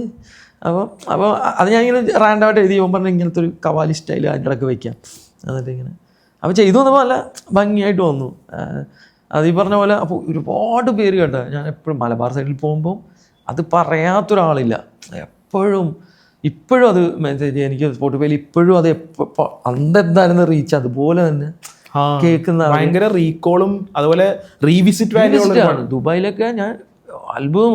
ചിലവർ എന്താ പറയുക, എല്ലാ ദിവസവും ഓഫീസിൽ പോകുമ്പോൾ ഞാൻ രാവിലെ ഈ പാട്ടിടും. അത് 2-3 വർഷം ഡെയിലി പുള്ളി ഞാൻ വണ്ടിയിലെ ഫസ്റ്റ് പാട്ട് അത് പ്ലേ ചെയ്തിട്ട് ഓഫീസിലോട്ട് പോകുന്നത്. അത് കഴിഞ്ഞാൽ വേറെ പാട്ട് കേൾക്കുള്ളൂ. എനിക്ക് തോന്നുന്നു ചിലപ്പോൾ അത് ഭയങ്കരമായിട്ട് ഈ പുറകോട്ടടിക്കുന്ന ഈ നൊസ്റ്റാൾജിയ സാധനം ഉണ്ടെന്ന്. ഒറ്റയ്ക്ക് ഇരിക്കുമ്പോൾ പറ്റക്കിരുന്നോളെന്നൊക്കെ പറയുമ്പോഴത്തേക്കും അവരുടെ ഒരു പേരിനെ ഉറപ്പായിട്ടും അതും ഈ പറഞ്ഞ പോലെ ഞാൻ എപ്പോഴാണ് ചെയ്യും. നമ്മളും മരുഭൂമിയും നമ്മുടെ കേരള നാടും എന്ന് പറയുന്നത് 2 അറ്റത്തെ കോൺട്രാസ്റ്റുകളാണല്ലോ. ഇവിടെ എന്തിട്ടാലും മുളയ്ക്കുന്ന. ഞാൻ ഒരു നമ്മുടെ ഒരു സുഹൃത്ത് ഒരു അറബിയുമായിട്ട് വന്നിട്ടുണ്ടായി. പുള്ളിക്ക് ഇവിടെ ചികിത്സ ആവശ്യത്തിന് വേണ്ടി വന്നതാണ്. അപ്പോൾ എൻ്റെ ഒരു ഫ്രണ്ടിൻ്റെ കഫേസ് ഉണ്ടാവും ബീച്ചിൽ. അപ്പോൾ ഞങ്ങൾ അവിടെ ഇരിക്കുമ്പോൾ ഈ പുള്ളിയായിട്ട് വന്നിരുന്നു. അപ്പോൾ പുള്ളി ഇങ്ങനെ എൻ്റെ അടുത്ത് ചോദിച്ചാൽ, ഈ നമ്മൾ എന്തിനൊക്കെ കഴിച്ചിട്ട് കുരു എടുത്തെറിയുമല്ലോ, അപ്പോൾ ഇത് അവിടെ കിടന്ന് മുളയ്ക്കുമല്ലോ, ഇവിടെ എവിടെ ഇട്ടാലും മുളയ്ക്കുമല്ലോ. പുള്ളിക്കത് വിശ്വസിക്കാൻ പറ്റുന്നില്ല. പുള്ളിക്ക് ഇതെന്ത് മാജിക്കാണ്, നിങ്ങൾ വെറുതെ കുഴിച്ചിടണ്ടേ? ഞാൻ പറഞ്ഞില്ല, കുഴിച്ചൊന്നും ഇടണ്ട, ഇങ്ങനെ എന്തെങ്കിലും ഇട്ടാൽ പിടിക്കും ഇവിടെ. അവൾ എന്ത് ബ്ലെസ്ഡ് ആയിട്ടുള്ള സ്ഥലമാണിത്. ചുമ്മാ ഇത്ര മതി, ഞങ്ങളിവിടെ എന്ത് എഫേർട്ട് എടുക്കണമെന്ന് ഒരു ചെടി വളർത്തിയെടുക്കാൻ. അപ്പോഴേ ശരിയാണല്ലോ, അത് നമ്മളത് അപ്രീഷിയേറ്റ് ചെയ്യുന്നില്ല. അപ്പോൾ അങ്ങനെ 2 കോൺട്രാസ്റ്റ്, എന്തിട്ടാലും മുളയ്ക്കുന്ന ഒരു നാടും എന്തിട്ടാലും കരിഞ്ഞു പോകുന്ന ഒരു സ്ഥലവും. അങ്ങനത്തെ ഒരു 2 കോൺട്രാസ്റ്റിലോട്ടാണ് നമ്മുടെ ഇവിടുത്തെ 70-കൾ 80-കൾ 90-കളിലെ വാപ്പാമാരും മച്ചന്മാരും അച്ചമ്പിമാരും എല്ലാം കയറിപ്പോയത്. അപ്പോൾ ഈ കമ്മ്യൂണിക്കേഷൻ്റെ ഒക്കെ അപ്പുറത്ത് അവർ വേദന മാത്രം, കുറേ ഓർമ്മ, പച്ചപ്പ് കുളവും ഇതുമൊക്കെ ആയിട്ട് നല്ല മലബാറിലൊക്കെ മനോഹരമായ നാട്ടിൽ നിന്ന് പോയിട്ട് ഭ്രാന്ത് പിടിച്ചിട്ടുണ്ടാവുമല്ലോ. അപ്പോൾ അതിൻ്റെ എന്തൊക്കെയോ സാധനം പിന്നത്തെ ജനറേഷനും ഒക്കെ ക്യാരി ചെയ്യുന്നുണ്ട്. അപ്പം ഈ മലബാറിൽ പൂക്കണ ഒരു പൂവ് പൂത്തെന്ന് പറയുമ്പോഴേ അവർക്ക് എന്തോ ഒരു സാധനം കിട്ടുന്നുണ്ട്, അവർക്ക് ഓഫ് എന്നുള്ളൊരു സാധനം കിട്ടുന്നുണ്ട്. അപ്പോൾ എല്ലാവരും വിളിച്ചു പറഞ്ഞു താങ്ക് യു. ഇപ്പോൾ നമ്മൾ പാട്ട് പാടുന്ന കാര്യം പറഞ്ഞ ജസ്റ്റിലേക്ക് വന്നെങ്കിൽ, ഇപ്പോൾ ലേറ്റസ്റ്റ് ആയിട്ടും പാട്ട് എഴുതുക മാത്രമല്ല അതിനിടയിൽ പാടുകയും കൂടി ചെയ്തിട്ടുണ്ട്. അപ്പോൾ അതിനിടയിലും രസമുള്ള കുറേ, ഇപ്പോൾ ഇഫ് യു നോ എന്നുള്ള കട്ട മാത്രം എടുത്തിട്ടുണ്ടെങ്കിലും, അല്ലെങ്കിൽ ഇപ്പോൾ അരമണി എൻ്റെ നേരെ എൻ്റെ കൂടെ വന്നിരി സുന്ദരി പിമ്പിരി എന്ന് എഴുതിയതാണെങ്കിലും, KTM അച്ഛൻ്റെ എന്ന് എഴുതിയാണെങ്കിലും ഒക്കെ രസമാണ്. അപ്പോൾ എങ്ങനെയായിരുന്നു അതിരടിയുടെ ഒരു പ്രോസസ്? എങ്ങനെയായിരുന്നു അത്? എന്തായിരുന്നു അതിൻ്റെ അകത്തേക്ക് വരുമ്പോഴത്തേക്കും മനസ്സിൽ കരുതിയിരുന്ന ചില കാര്യങ്ങളും ഡയറക്ടർ പറഞ്ഞിരിക്കുന്ന ചില കാര്യങ്ങളൊക്കെ? അല്ല, ഇവർ ഒരു ഫുൾ ഓൺ ക്യാമ്പസ് പരിപാടി, ഒരു ബഹളം, അടി ബഹളം ഒക്കെ. നമ്മൾ ഒരു ക്യാമ്പസ് ലൈഫിൽ ഇങ്ങനെ നമ്മൾ കൂട്ടുകാർത്തൊക്കെ പിന്നീട് പറയുമല്ലോ, അങ്ങനെയൊന്നും ഉണ്ടായൊന്നും കാണില്ല, എന്നാലും നമ്മളെന്ന് പറയല്ലോ ഇങ്ങനെയായിരുന്നു ഞങ്ങളുടെ ക്ലാസ്സും മറ്റേ ക്ലാസ്സോട്ട് ഭയങ്കര ഫൈറ്റ് അതായിരുന്നു അങ്ങനെയായിരുന്നൊക്കെ പറഞ്ഞാൽ അങ്ങനെ ആ ഒരു ഇമാജിനേഷൻ ഉണ്ടല്ലോ, ആ ഇമാജിനേഷൻ്റെ ഒരു വേൾഡാണ് അതിരടി ഫുള്ള്.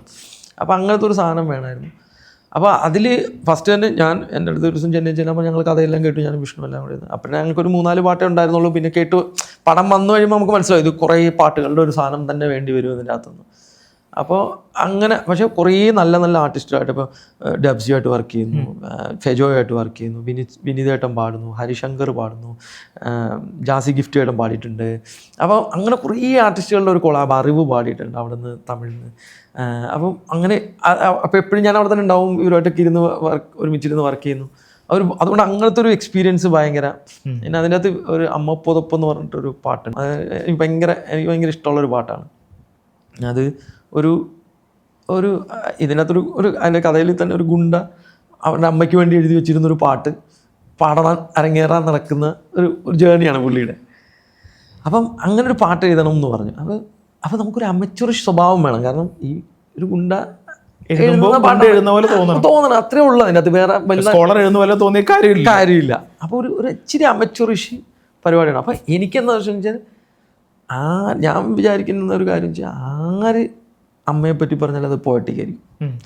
അത് JCB ഡ്രൈവർ പറഞ്ഞാലും, പാറ പൊട്ടിക്കുന്നവൻ പറഞ്ഞാലും, ഗുണ്ട പറഞ്ഞാലും, ദാവൂദ് ഇബ്രാഹിം പറഞ്ഞാലും, നമ്മൾ പറഞ്ഞാലൊക്കെ അവൻ്റെ അമ്മയെ പറ്റിയാണല്ലോ പറയുന്നത്. അത് ഇനി ഏത് വാക്ക് ഉപയോഗിച്ചെന്ന് പറഞ്ഞാൽ അത് പോയറ്റിക്ക് തന്നെ ആയിത്തീരും.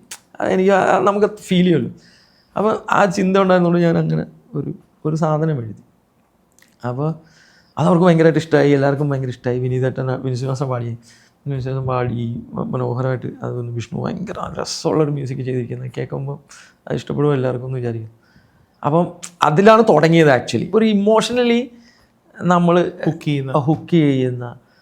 അപ്പം അമ്മ പുതപ്പേ മൂടാനിനി രാവായിരമുണ്ടേ, വിരലതിൽ തിരുമി ഞാൻ വഴുതി വീഴും നിന്മടിമേലെ എന്ന് പറഞ്ഞിട്ടാണ് തുടങ്ങുക. അപ്പം എനിക്ക് കുട്ടിക്കാലത്ത് ഒരു അസുഖം ഉണ്ടായിരുന്നു. ഞാൻ ഈ ബെഡ്ഷീറ്റിൻ്റെ തുമ്പിൽ ഇങ്ങനെ പിടിച്ച് തിരുമ്മിയിട്ടാണ് ഉറങ്ങിപ്പോവുക. എനിക്ക് എൻ്റെ ഒരു ഗോ ടു സേഫ് സോൺ എന്തായിരുന്നു അത്. പിന്നീട് ഞാനൊരു എവിടെയെങ്കിലും ടൂറൊക്കെ പോകുമ്പോൾ 8ാം ക്ലാസ്സും 10ാം ക്ലാസ്സിലൊക്കെ കൂട്ടുകാരായിട്ട് പോകുമ്പോൾ നാണക്കേട് പേടി ഇവർ കളിയാക്കുമല്ലോ. പിന്നെ എന്താണ് നീ കുഞ്ഞുവാവയാ അത് കഴിക്കുമല്ലേ. അപ്പോൾ അതുകൊണ്ട് ഇതിൻ്റെ ഇങ്ങനെ ഫോഴ്സ് ചെയ്ത് ഞാൻ ഈ ഷീറ്റിൻ്റെ തുമ്പിൽ ഇങ്ങനെ പിടിക്കില്ലേ എന്ന് ഞാനിങ്ങനെ മനഃപൂർവ്വം വിചാരിച്ച് വെക്കും. കുറേ നാൾക്ക് ശേഷമാണ് എനിക്ക് മനസ്സിലായത്. അപ്പോൾ ഉമ്മി എൻ്റെ അടുത്ത് പിന്നീട് പറയണം, എടാ ഞാൻ ഇട്ടിരുന്ന സാരിയുടെ തുമ്പ് നിനക്ക് വേണം, അല്ലെങ്കിൽ തൊട്ടിലൊക്കെ ആണെങ്കിലും ഞാൻ കരയും. ഇതിൽ കയ്യിലുണ്ടെങ്കിൽ സേഫ്റ്റി ഫീൽ ചെയ്യുന്നത്. അത് പിന്നെ വന്ന് അപ്പോൾ ഉമ്മച്ചിക്ക് പോകണമല്ലോ. അപ്പോൾ ഉമ്മച്ചി പതിയെ പുതപ്പിൻ്റെ തുമ്പെടുത്ത് തരും. അപ്പോൾ ഞാൻ ഉറങ്ങും. അങ്ങനെ പോകുമായിരുന്നു. പിന്നീട് അത് അങ്ങനെ ആയി മുതുക്കനായിട്ടും ഇതിൽ നിന്ന് പിടുത്തം വിടാൻ പറ്റുന്നില്ല. അപ്പോൾ എവിടെയൊക്കെ ടൂറൊക്കെ പോകുമ്പോൾ കൂട്ടുകാരത്തൊക്കെ എൻ്റെ കൂട്ടുകാർക്കൊക്കെ അറിയാം ഞാൻ ഇതിൻ്റെ തുമ്പിൽ ഇങ്ങനെ പിടിച്ച് ഇങ്ങനെ ആക്കിക്കൊണ്ട്. അപ്പം അത് എനിക്ക് എങ്ങനെ മനസ്സിൽ ഇങ്ങനെ കിടക്കുകയാണ് അത്. അപ്പോൾ അപ്പോൾ അമ്മ എന്ന് പറയുന്നതാണ് ആ പുതപ്പ്. പിന്നെ എനിക്ക് അതാണ് മനസ്സിലായത്. ആ കംഫർട്ടായിരുന്നു അത് അമ്മയായിരുന്നു എന്നുള്ളത് മനസ്സിലായി. അപ്പോൾ ഞാൻ അമ്മ പുതപ്പേ മൂടാൻ ഇനിയും 1000 രാവുകൾ ഇനിയും ഉണ്ട്. അപ്പോൾ വിരൽ എപ്പോഴൊക്കെ ഞാൻ തിരുമ്മുന്നുണ്ടോ അപ്പോഴൊക്കെ ഞാൻ ഉറങ്ങിപ്പോയിട്ടുണ്ട് നിൻ്റെ മടിയിൽ എന്ന് പറയുന്ന ഒരു ഇമേജറി, എൻ്റെ പേഴ്സണൽ ഇമേജറി ഞാൻ അതിൻ്റെ തൊട്ട് വെച്ച് ഇതിൻ്റെ പാട്ടിൽ. അപ്പോൾ ആ ഗുണ്ടയും കുറച്ച് സോഫ്റ്റ് ആവും. ഞാൻ പറയുന്ന ഗുണ്ട എന്നുള്ളത് തോട്ട് തന്നെ കുറച്ചുകൂടെ മൈൽഡാവും. ഇനി എന്തെന്ന് പറഞ്ഞാൽ അയാളുടെ മകളും അയാളുടെ അമ്മ തന്നെയായിരിക്കുമല്ലോ എന്തെന്ന് പറഞ്ഞാൽ സത്യം. അപ്പോൾ പറഞ്ഞാൽ അപ്പോൾ അങ്ങനെയാണ് ഞാൻ അതിരടിയിലൊരു ഇന്നാന്ന്. എനിക്ക് ഭയങ്കരമായിട്ട് ആ ഒരു സോൾ എനിക്കത് ഇഷ്ടപ്പെട്ടു, ആ ജേർണി ഒരു ഇത് തന്നെ. പിന്നീട് നമ്മളിങ്ങനെ പാട്ടുകൾ ഫണ്ണുകൾ പരിപാടി ഇതെല്ലാം അങ്ങനെ പ്ലാൻ ചെയ്ത്.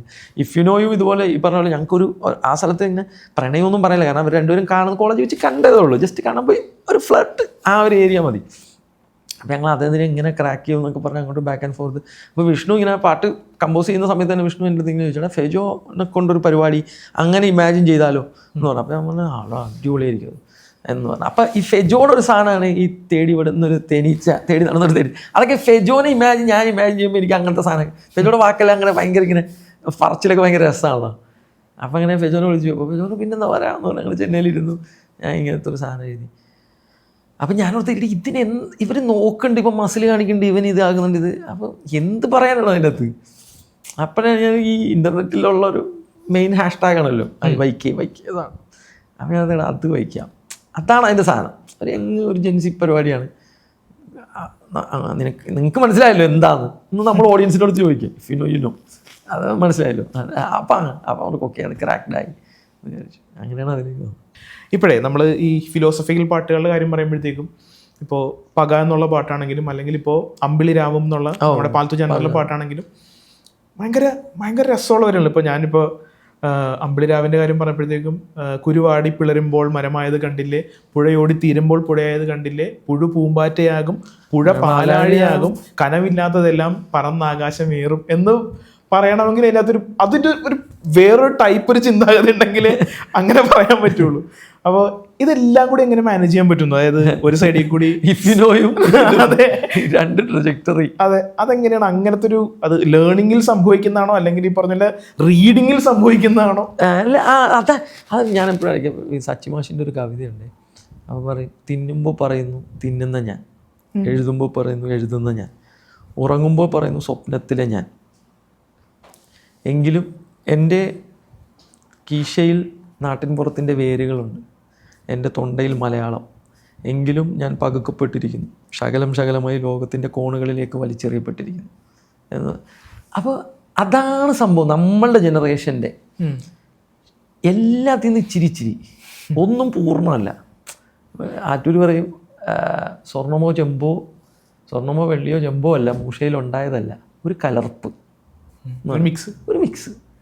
ചൈനക്കാരനെയോ ഫ്രാൻസുകാരനെ പോലെ ഒന്നും പരിപൂർണമായി ഇന്ത്യക്കാരനെന്ന് പറയാൻ പറ്റത്തില്ല നമുക്ക്. കാരണം ഒരു കലർപ്പാണ് നമ്മൾ. അവർ കഴിക്കുന്ന ഫുഡ് യുഗങ്ങളായിട്ട് അവർ കഴിച്ചുകൊണ്ടിരുന്ന സാധനങ്ങൾ തന്നെ. അവരുടെ ഭാഷ അത് തന്നെ അവർ സംസാരിച്ചുകൊണ്ടേയിരിക്കുന്നു. അവരുടെ വേഷവിധാനങ്ങളിലെല്ലാം എന്ന് പറയും. നമ്മൾ ഇടുന്നത് പാൻസ്, യൂറോപ്യൻ ഭക്ഷണം, ചൈനീസ് ഭക്ഷണം, അറബിക് ഭക്ഷണം, ക്ലോസറ്റ് യൂറോപ്പ്, ഇങ്ങനെ എല്ലാത്തിൻ്റെയും ഒരു മിക്സ്.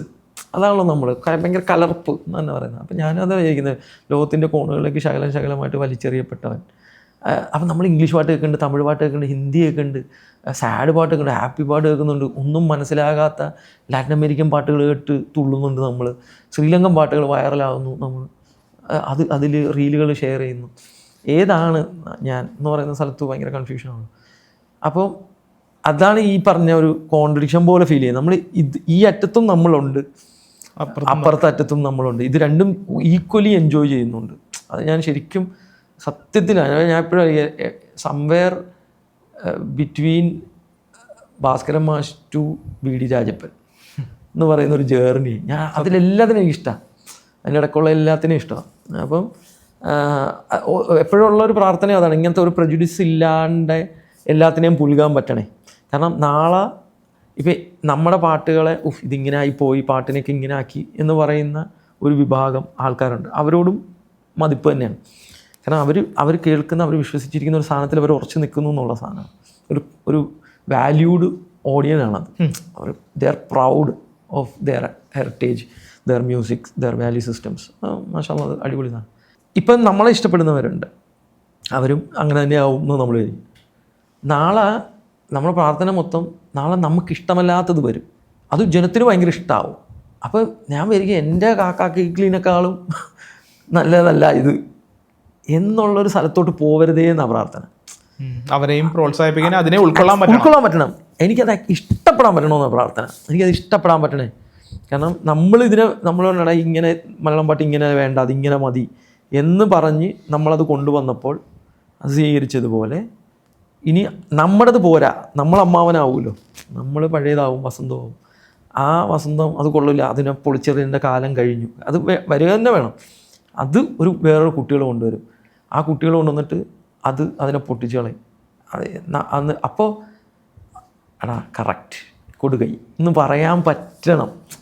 ആ മനസ്സെപ്പോഴും വേണം. അതുകൊണ്ട് ഞാൻ എപ്പോഴും ഇങ്ങനെ ഇപ്പം ആക്സോമാനിയക്കിനെ കേൾക്കും, കല്യാണി കേൾക്കും, മച്ചാനെ കേൾക്കും, മനസ്സിലായാലും കേൾക്കും.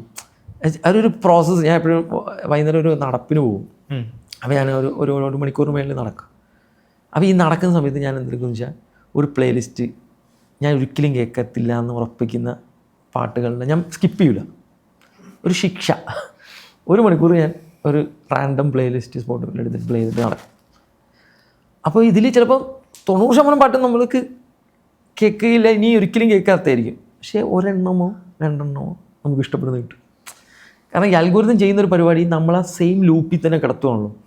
ഇപ്പോൾ യൂട്യൂബിൽ നമ്മൾ കേൾക്കാൻ തുടങ്ങിയാൽ അത് മാത്രം, ഇൻസ്റ്റാഗ്രാം ഇതിൽ കേൾക്കുന്ന ഇത് മാത്രം, ഈ ലൂപ്പ് നമുക്ക് ജോൺറ മനസ്സിലാക്കിയിട്ട് AI നമ്മളെ ജഡ്ജ് ചെയ്ത് ഇങ്ങനെ വെക്കും.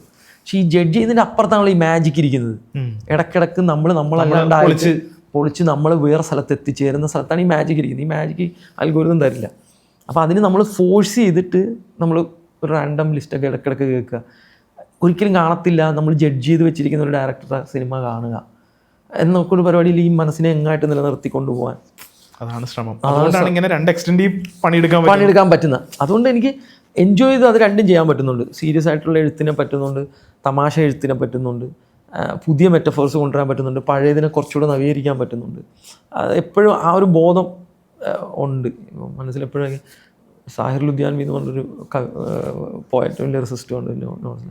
അദ്ദേഹത്തിൻ്റെ ഒരു പാട്ടിൽ ഇങ്ങനെ എഴുതിയിട്ടുണ്ടോ, കൽ ഓറായെങ്കെ നഗമോ കി ഖിൽത്തി കലിയ ചുന്നേ വാലെ മുझसे बेहतर कहने वाले तुझसे बेहतर सुनने वाले. നാളെ അക്ഷരങ്ങളുടെ ഈ പൂന്തോട്ടത്തിൽ പുതിയ പൂക്കൾ വരും, അത് കിള്ളാൻ പുതിയ പിള്ളേരും വരും. എന്നെക്കാളും നല്ലോണം എഴുതുന്നവർ വരും, നിന്നെക്കാളും നല്ലോണം വായിക്കുന്നവരും വരും. ആ ബോധം തലയ്ക്കകത്തുണ്ട്. മനസ്സിലായി? എന്നാലും ഇത് മാറും, ഈ സെറ്റപ്പ് മാറും, ഞാനും മാറും, നിങ്ങളും മാറും, അടുത്ത ആൾ വരും. ആ പുതിയ എഴുത്ത് എന്താ ചെയ്യുന്നതെന്ന് വെച്ച് കഴിഞ്ഞാൽ പുതിയ ഓഡിയൻസിനെ ഉണ്ടാക്കുക. എക്സിസ്റ്റ് ചെയ്യുന്ന മനുഷ്യരിൽ തന്നെ പുതിയൊരു ഓഡിയൻസിനെ കൊണ്ടുവരിക. മനസ്സിലായി? അതാണ് ഇത് കൊണ്ടുവരുന്ന ചേഞ്ച്. ആ പഴയത് കേട്ടുകൊണ്ടിരുന്ന മനുഷ്യനെ പുതിയതാക്കണം, വീണ്ടും നവീകരിച്ച് ആർട്ടെല്ലാം ചെയ്യുന്നൊരു പരിപാടിയാണ്. അപ്പോൾ അത് വരുമ്പോൾ കൈയടിക്കാൻ പറ്റണം, മനസ്സിലാക്കാൻ പറ്റണം, അത് എൻജോയ് ചെയ്യാൻ പറ്റണം. അതാണ് വലിയൊരാഗ്രഹം. ഈ അടുത്തിടയ്ക്ക് സുഹൈലിൻ്റെ വന്നതിൽ വൺ ഓഫ് ദി ഗംഭീര ഹിറ്റ്സുകളിലൊന്നും ചിറാപ്പുഞ്ചി മഴയത്ത്. അപ്പോൾ ആ ഒരു പാട്ടിൻ്റെ അതിൻ്റെ ഒരു പ്രൊസീജിയർ എങ്ങനെയായിരുന്നു കൂടി പറഞ്ഞിട്ട് നമുക്ക് വൈൻഡപ്പ് ചെയ്യാൻ നമുക്ക് ഒരു കാര്യം ചോദിക്കാണ്ട്, പക്ഷേ ഇതും കൂടി പറഞ്ഞിട്ട് അതിനകത്തേക്ക് പോകാം. അല്ല, ചിറാപ്പുഞ്ചി മഴയത്തെന്ന് വെച്ചാൽ ഞാൻ ഒരു ചുമ്മാ ഇങ്ങനെ ചില സമയത്ത് അപ്പം ഒരു സ്ഥലം കാണാൻ ഒരു സമയമുണ്ട് എന്നുള്ളൊരു ആലോചന വന്നു. ഇപ്പം കന്യാകുമാരി കടൽ കാണുന്നത് നമ്മളെപ്പോഴും ഏറ്റവും നല്ല സമയമാണ് സന്ധ്യ, അല്ല അസ്തമയത്തിൻ്റെ അടുത്ത്. സൺസെറ്റാണ് ബീച്ചിൻ്റെ ടൈം പുലരിയേക്കാളും. ഇപ്പം നമ്മളൊരു ഹിൽ സ്റ്റേഷനിൽ പോയ പുലരിയാണ് അവിടുത്തെ ടൈം, അവിടെ കാണാൻ. അവിടെ നമ്മൾ പുലരി സമയത്ത് വേണം അത് കാണാൻ. അതിൻ്റെ ബെസ്റ്റ് ടൈം എപ്പോഴും കാണാം, സന്ധ്യയ്ക്കാണ് കടൽ കാണാൻ. അപ്പോൾ ഞാനത് മണാലി കാണാൻ മഞ്ഞ് വീഴുമ്പോഴായിരിക്കണം മണാലി കാണണമെങ്കിൽ ഏറ്റവും നല്ല സമയം. മഴ പെയ്യുമ്പോൾ ചിറാപ്പുഞ്ചി കാണണമെങ്കിൽ മഴ പെയ്യുമ്പോൾ കാണണം. അപ്പോൾ ഇങ്ങനെ സ്ഥലങ്ങളും ആ സമയത്തുള്ള ഋതുക്കൾ അല്ലെങ്കിൽ സമയവുമായിട്ടൊരു ഓർമ്മ വന്നു. അപ്പോൾ ഞാൻ വിചാരിച്ചാൽ എല്ലാ സ്ഥലത്തിനും അങ്ങനെ ഒരു സമയവും കൂടെ ഉണ്ടാവും, ഏറ്റവും ബെസ്റ്റ് കാണണ്ട എന്ന് പറഞ്ഞു. അപ്പോൾ ഞാനിങ്ങനെ ഞാൻ തന്നെ ഒരു ട്യൂണൊക്കെ ഇങ്ങനെ വിട്ടാൽ അങ്ങനെ, എന്നിട്ടാണ് ഈ എഴുതുക എന്തെങ്കിലും പൊട്ടയൊക്കെ. അപ്പോൾ മഞ്ഞ് വീഴും മണാലിയിൽ, അങ്ങനെ മഴവില്ല് കണ്ട് മയങ്ങണം, കര തീരും കന്യാകുമാരിയിൽ, അങ്ങനെ കടലന്തി കണ്ടൊരു പാട്ട് മൂളേണം എന്നൊക്കെ പറഞ്ഞിട്ട് ഇങ്ങനെ. അപ്പോൾ ഓരോ സ്ഥലത്ത് എന്നിട്ട് ഞാനിങ്ങനെ എഴുതി പോവേണ്ടേ കൂടൊരാളും കൂട്ടിനില്ലാതെ, കാണേണ്ടേ കാടുകൾ കരകൾ, പോവേണ്ടേ കേൾക്കേണ്ടേ കിസ്സുകൾ കഥ എന്നൊക്കെ പറഞ്ഞിങ്ങനെ. എന്നിട്ട് ഞാൻ ചിറാപ്പുഞ്ചി മഴയത്ത് അങ്ങനെ അവിടെ അതങ്ങനെ വെച്ചു, അതങ്ങനെ എഴുതിയിട്ട്. അപ്പം ഞാൻ നിഹാൽ കൂട്ടുകാരനാണ്, വിമൽ എന്ന് പറഞ്ഞാൽ നമ്മുടെ കൂടെ ഉള്ള ഒരു ഗിറ്റാറിസ്റ്റ്, അവനും മ്യൂസീഷ്യനാണ്, മ്യൂസിക് ഡയറക്ടറാണ്. അപ്പം അവന്മാരത് ഇത് എവിടെ നിന്ന് എൻ്റെ അടുത്ത് ലിറിക്കലുണ്ടോ എന്നൊക്കെ ചോദിക്കണൊക്കെ ഇങ്ങനെ അവർക്ക് ട്യൂൺ ചെയ്യാനായിട്ട്. അപ്പോൾ ചിലതൊക്കെ ഞാനിങ്ങനെ വാട്സാപ്പിൽ അയച്ചു കൊടുക്കും. അപ്പം അങ്ങനെ ഇത് ഞാൻ എഴുതി വെച്ചിട്ട് എത്രയോ നാളായി. ഞാനത് നോട്ട് പാഡിൽ നിന്ന് എടുത്തിട്ട് ഞാനിങ്ങനെ അയച്ചു കൊടുത്തു. അതെ 2-3 അയച്ചു കൊടുത്തു, അല്ല ഇതും അയച്ചു കൊടുത്തു. അത് കഴിഞ്ഞപ്പോൾ ഇവന്മാർ അതിൻ്റെ ആദ്യം മാത്രം പാടി ഇങ്ങോട്ട് നിഹാൽ അതിനെ ട്യൂൺ ചെയ്തിട്ട് നിഹാൽ അനുസരിക്കാൻ ഞാൻ ഇതിലൊന്ന് വർക്ക് ചെയ്തോട്ടെ എന്ന് ചോദിച്ചു. ഞാൻ വർക്ക് ചെയ്ത സാധനം അയച്ചിരിക്കാൻ ഓക്കെയാണ് ഞാൻ ബാക്കി വർക്ക് ചെയ്യാമെന്ന് തോന്നുന്നു. അങ്ങനെ അയച്ചു തന്നപ്പോൾ ഭയങ്കര രസമുണ്ടാവും പാടിയിട്ട്. നമ്മളിത് ഭയങ്കര രസമുണ്ടല്ലോടാ. അപ്പോൾ ഞാൻ പറഞ്ഞാൽ എന്നാൽ ഞാനൊന്ന് എഴുതാതെ, ഞാൻ പ്രോപ്പർ ചുമ്മാ അവിടെ ഇവിടെ റാൻഡം തോട്ടൊക്കെ എടുത്ത് വെച്ചിരിക്കല്. അപ്പോൾ ഞാൻ എന്നിട്ട് ഓർഗനൈസ് ചെയ്ത് അപ്പോൾ ചിറാപ്പുഞ്ചി മഴയത്ത് നിലാവഞ്ചി തുഴഞ്ഞെത്ത് എന്ന് പറഞ്ഞിട്ട് അങ്ങനെ ഒരു സാധനം അതെഴുതി. അപ്പോൾ ഹനാൻ പറഞ്ഞിരിക്കാൻ എനിക്കത് ഭയങ്കര ഇഷ്ടമുണ്ട്. ഞാനൊന്ന് പാടാൻ വേണ്ടിയിട്ട് നിഹാൽ പറഞ്ഞു, ഞാൻ പറഞ്ഞാൽ ഒന്ന് പാടി നോക്കാൻ എന്നിട്ട് എന്ന് അയച്ചാ എന്ന് പറഞ്ഞു. അതൊക്കെ ഇങ്ങനെ റാൻഡംലി എവിടെയൊക്കെ പറഞ്ഞ് അവർ 3 സ്ഥലത്തിരിക്കും. ഞാൻ ബാംഗ്ലൂർ, ഞാൻ ആലപ്പുഴയിൽ, ഹനാൻ വേറെ എവിടെ. എന്നിട്ട് ഞങ്ങൾ അങ്ങോട്ടും ഇങ്ങോട്ടും വാട്സാപ്പിൽ ഇവനെ അയച്ചു തന്നു. അപ്പോൾ ഞാൻ പറഞ്ഞാൽ അപ്പം ഇവർ ലേബലിൻ്റെ അടുത്ത് സംസാരിക്കാൻ, സൈനിൻ്റെ അടുത്ത് സംസാരിക്കാൻ ഒന്ന് അവർക്ക് ഇഷ്ടപ്പെട്ടവർ എടുത്തോട്ടെ എന്ന് ചോദിച്ചു. ഞാൻ പറഞ്ഞാൽ എടുത്തോട്ടെ. അപ്പോൾ എൻ്റെ അടുത്ത് ഇങ്ങനെ റെമ്യൂണറേഷൻ അവർ ചോദിച്ചാൽ ഞാൻ പറഞ്ഞാൽ എൻ്റെ റെമ്യൂണറേഷൻ ഇതാണ്. ഞാൻ പറഞ്ഞാൽ ഓക്കെ. പിന്നെ പിറ്റേ ദിവസം അവർ 2 ദിവസം കഴിയുമ്പോൾ പാട്ട് ഇറങ്ങി. ഞാനത് ശ്രദ്ധിച്ചു പോലുമില്ല. ഞാൻ നോക്കുന്നത് റീല് വന്ന് പണ്ടാറടങ്ങി എനിക്ക് ഷെയർ വന്നു ഞാൻ ഇതെന്താണിത്, ആളൊക്കെ വരാൻ പിടിച്ചു അങ്ങനെ ഷെയർ വരുന്നുണ്ട്. അപ്പോൾ ഞാൻ നോക്കുന്നത് ഹിന്ദിക്കാർ അവിടെയൊക്കെ മഴയത്ത് പോയി എല്ലാവരും പോയി വീഡിയോ എടുക്കുന്നു, ഇതെടുക്കുന്നു, അടിക്കുന്നു. എന്താണെന്ന് ആർക്കും അത് ഭയങ്കര ഹിറ്റാണ്. അവർ വിളിച്ചിട്ടുണ്ട് ഭയങ്കര റീച്ച്, ഒരു രക്ഷയില്ല, ഗ്ലോബൽ ചാർട്ടിലൊക്കെ കയറി എന്ന് പറഞ്ഞു. ഞാൻ ഗ്ലോബലില്ല, ദുബായിൽ അവിടെയൊക്കെ 1 ഹിറ്റ് എല്ലാവരും മഴ. അപ്പോൾ അതിൽ ഗൾഫിൽ നിന്നൊക്കെ വരുന്നവർ ഫസ്റ്റ് തിങ് റെയിൻകോട്ട് മാറ്റി മഴയത്ത് ഓടിയിട്ട് ഈ പാട്ടിൻ്റെ റീലിട്ടിട്ട് എന്നെ വിളിച്ചിരുന്നു. ഞാൻ വന്നിട്ട് ഫസ്റ്റ് തിങ് ചെയ്ത അതാണ്. അത് അതിൻ്റെ വീഡിയോസ് അവിടെ നിന്ന് കാണുമ്പോൾ ഭയങ്കര നൊസ്റ്റാൾജി അടിച്ചിട്ട് ഇരിക്കപ്പുറത്തില്ല, പാടത്തൊക്കെ വെള്ളം നിറച്ചിട്ട് പിള്ളേർ ഓടുന്നു. അപ്പോൾ വണ്ടിയൊക്കെ കയറി വന്ന് ഇവിടെ കിടന്ന് മഴയൊക്കെ നനഞ്ഞ്. അപ്പോൾ അതൊരു ഭയങ്കര ഒരു കൾച്ചറൽ ഫിനോമിനം പോലെ ഭയങ്കര ബഹളമായി. അപ്പോൾ ഭയങ്കര സന്തോഷം തോന്നുന്നു ഈ പറഞ്ഞത്. അല്ല അത് ഈ പറഞ്ഞ പോലെ ചിലത് ഇന്ന് നമ്മൾ നേരത്തെ സംസാരിച്ച പോലെ എല്ലാം കൂടെ ഒരുമിച്ച് വരുന്ന ഒരു സമയമുണ്ടല്ലോ, ഒരു സീസൺ, ഒരു പാട്ട്, അതിന് വേണ്ട ഒരു സാധനം, അത് ഇഷ്ടപ്പെടുന്ന ഒരു വരി, അങ്ങനെ പെട്ടെന്ന് ഇങ്ങനെ ഇപ്പോൾ ചിറാപ്പുഞ്ചി നിലാവഞ്ചി എന്ന് പറയുന്ന ആ റൈമിങ് ഒരു നഴ്സറി റൈം പോലെ മനസ്സിൽ കിടക്കുന്നുണ്ടായിരിക്കാം, ആ സിമ്പിൾ ആയിരിക്കും, അത് കയറിപ്പോകുന്നു. അല്ല പക്ഷെ അത് ഈ പറഞ്ഞ പോലെ നമ്മളുടെ നമ്മൾ വായിക്കുന്നതിൻ്റെയും നമ്മളെടുക്കുന്ന ഹോംവർക്കിൻ്റെയും ഉറപ്പായിട്ടും അതും എപ്പോഴും ഞാനൊക്കെ ഈ നേഴ്സറി റൈം ഇപ്പോൾ കുട്ടികളുടെ അടുത്ത് നമ്മൾ സംസാരിക്കുന്ന കേട്ടിട്ടുണ്ടോ? നമ്മുടെ താളത്തിൽ സംസാരിക്കുള്ളൂ അവർക്ക്, എല്ലാം കൊഞ്ചിച്ചുകൊണ്ട് പറയുന്നതെല്ലാം താളത്തിലാണ് അവർക്ക് സംസാരിക്കുക. ഇത് സംസാരിക്കുക വെച്ചാൽ ഇവരിൽ ഫിയർ ഉണ്ടാകാതിരിക്കാൻ വേണ്ടിയാണ്. നമ്മൾ എന്തോടാ കഴിച്ചാ എന്നൊക്കെ ചോദിച്ചാൽ കൊച്ചു മേടിച്ചു പോകും, ഒറ്റ കരച്ചിലായിരിക്കും ഇവിടെ. അപ്പോൾ നമ്മൾ കഴിച്ചാൽ വേണോ എന്നൊക്കെ ചോദിക്കുമ്പോൾ അവൻ ഭയങ്കര റിലാക്സ്ഡ് ആവും. അപ്പോൾ സംഗീതം ചെയ്യുന്നൊരു പരിപാടി അതാണല്ലോ, ട്യൂൺ ചെയ്യുന്നൊരു പരിപാടി അതാണ്. നമ്മളൊന്ന് കാമാക്കും. I know him, he's okay, he can be with me എന്ന് പറയുന്ന ഒരു ഇൻറ്റിമിഡേഷൻ സ്ഥലത്തുനിന്ന് അത് പോവും. പെട്ടെന്ന് നമ്മളൊരു ഫ്രണ്ട്ലി സ്പേസിലെത്തും. ഒരു പാട്ട് മൂളി ഒരാൾ വരുമ്പോൾ നമുക്ക് ത്രെറ്റനിങ് ആയിട്ട് തോന്നത്തേയില്ലല്ലോ. അപ്പോൾ പാട്ടിന് അങ്ങനെ ഒരു ക്വാളിറ്റി ഉണ്ട്, മനുഷ്യനെ അങ്ങ് ഇരുത്തുക, കാം ചെയ്യിക്കുക, അങ്ങനെ ഇരുത്തുക. പിന്നെ അവൻ കാമായി നമുക്ക് അവൻ്റെ അറ്റൻഷൻ തന്നു കഴിഞ്ഞാൽ പിന്നെ ഇതിൻ്റെ റീകോളിലോട്ട് പോവുക എന്നുള്ളതാണ്. ആ വരീനെ എങ്ങനെ നമുക്ക് ഓർത്തിയത്. അപ്പോൾ അതിൻ്റെ ഒരു ഞാൻ എപ്പോഴും അറിയുന്ന മാസ്റ്റർ ക്ലാസ് വരികയാണ് ONV സാറിൻ്റെ. സാഗരങ്ങളെ പാടി പാടി ഉണർത്തിയ സാമഗീതമേ ശ്യാമസംഗീതമേ ഹൃദയ സാഗരങ്ങളെ, ഈ വരി ഓർത്ത.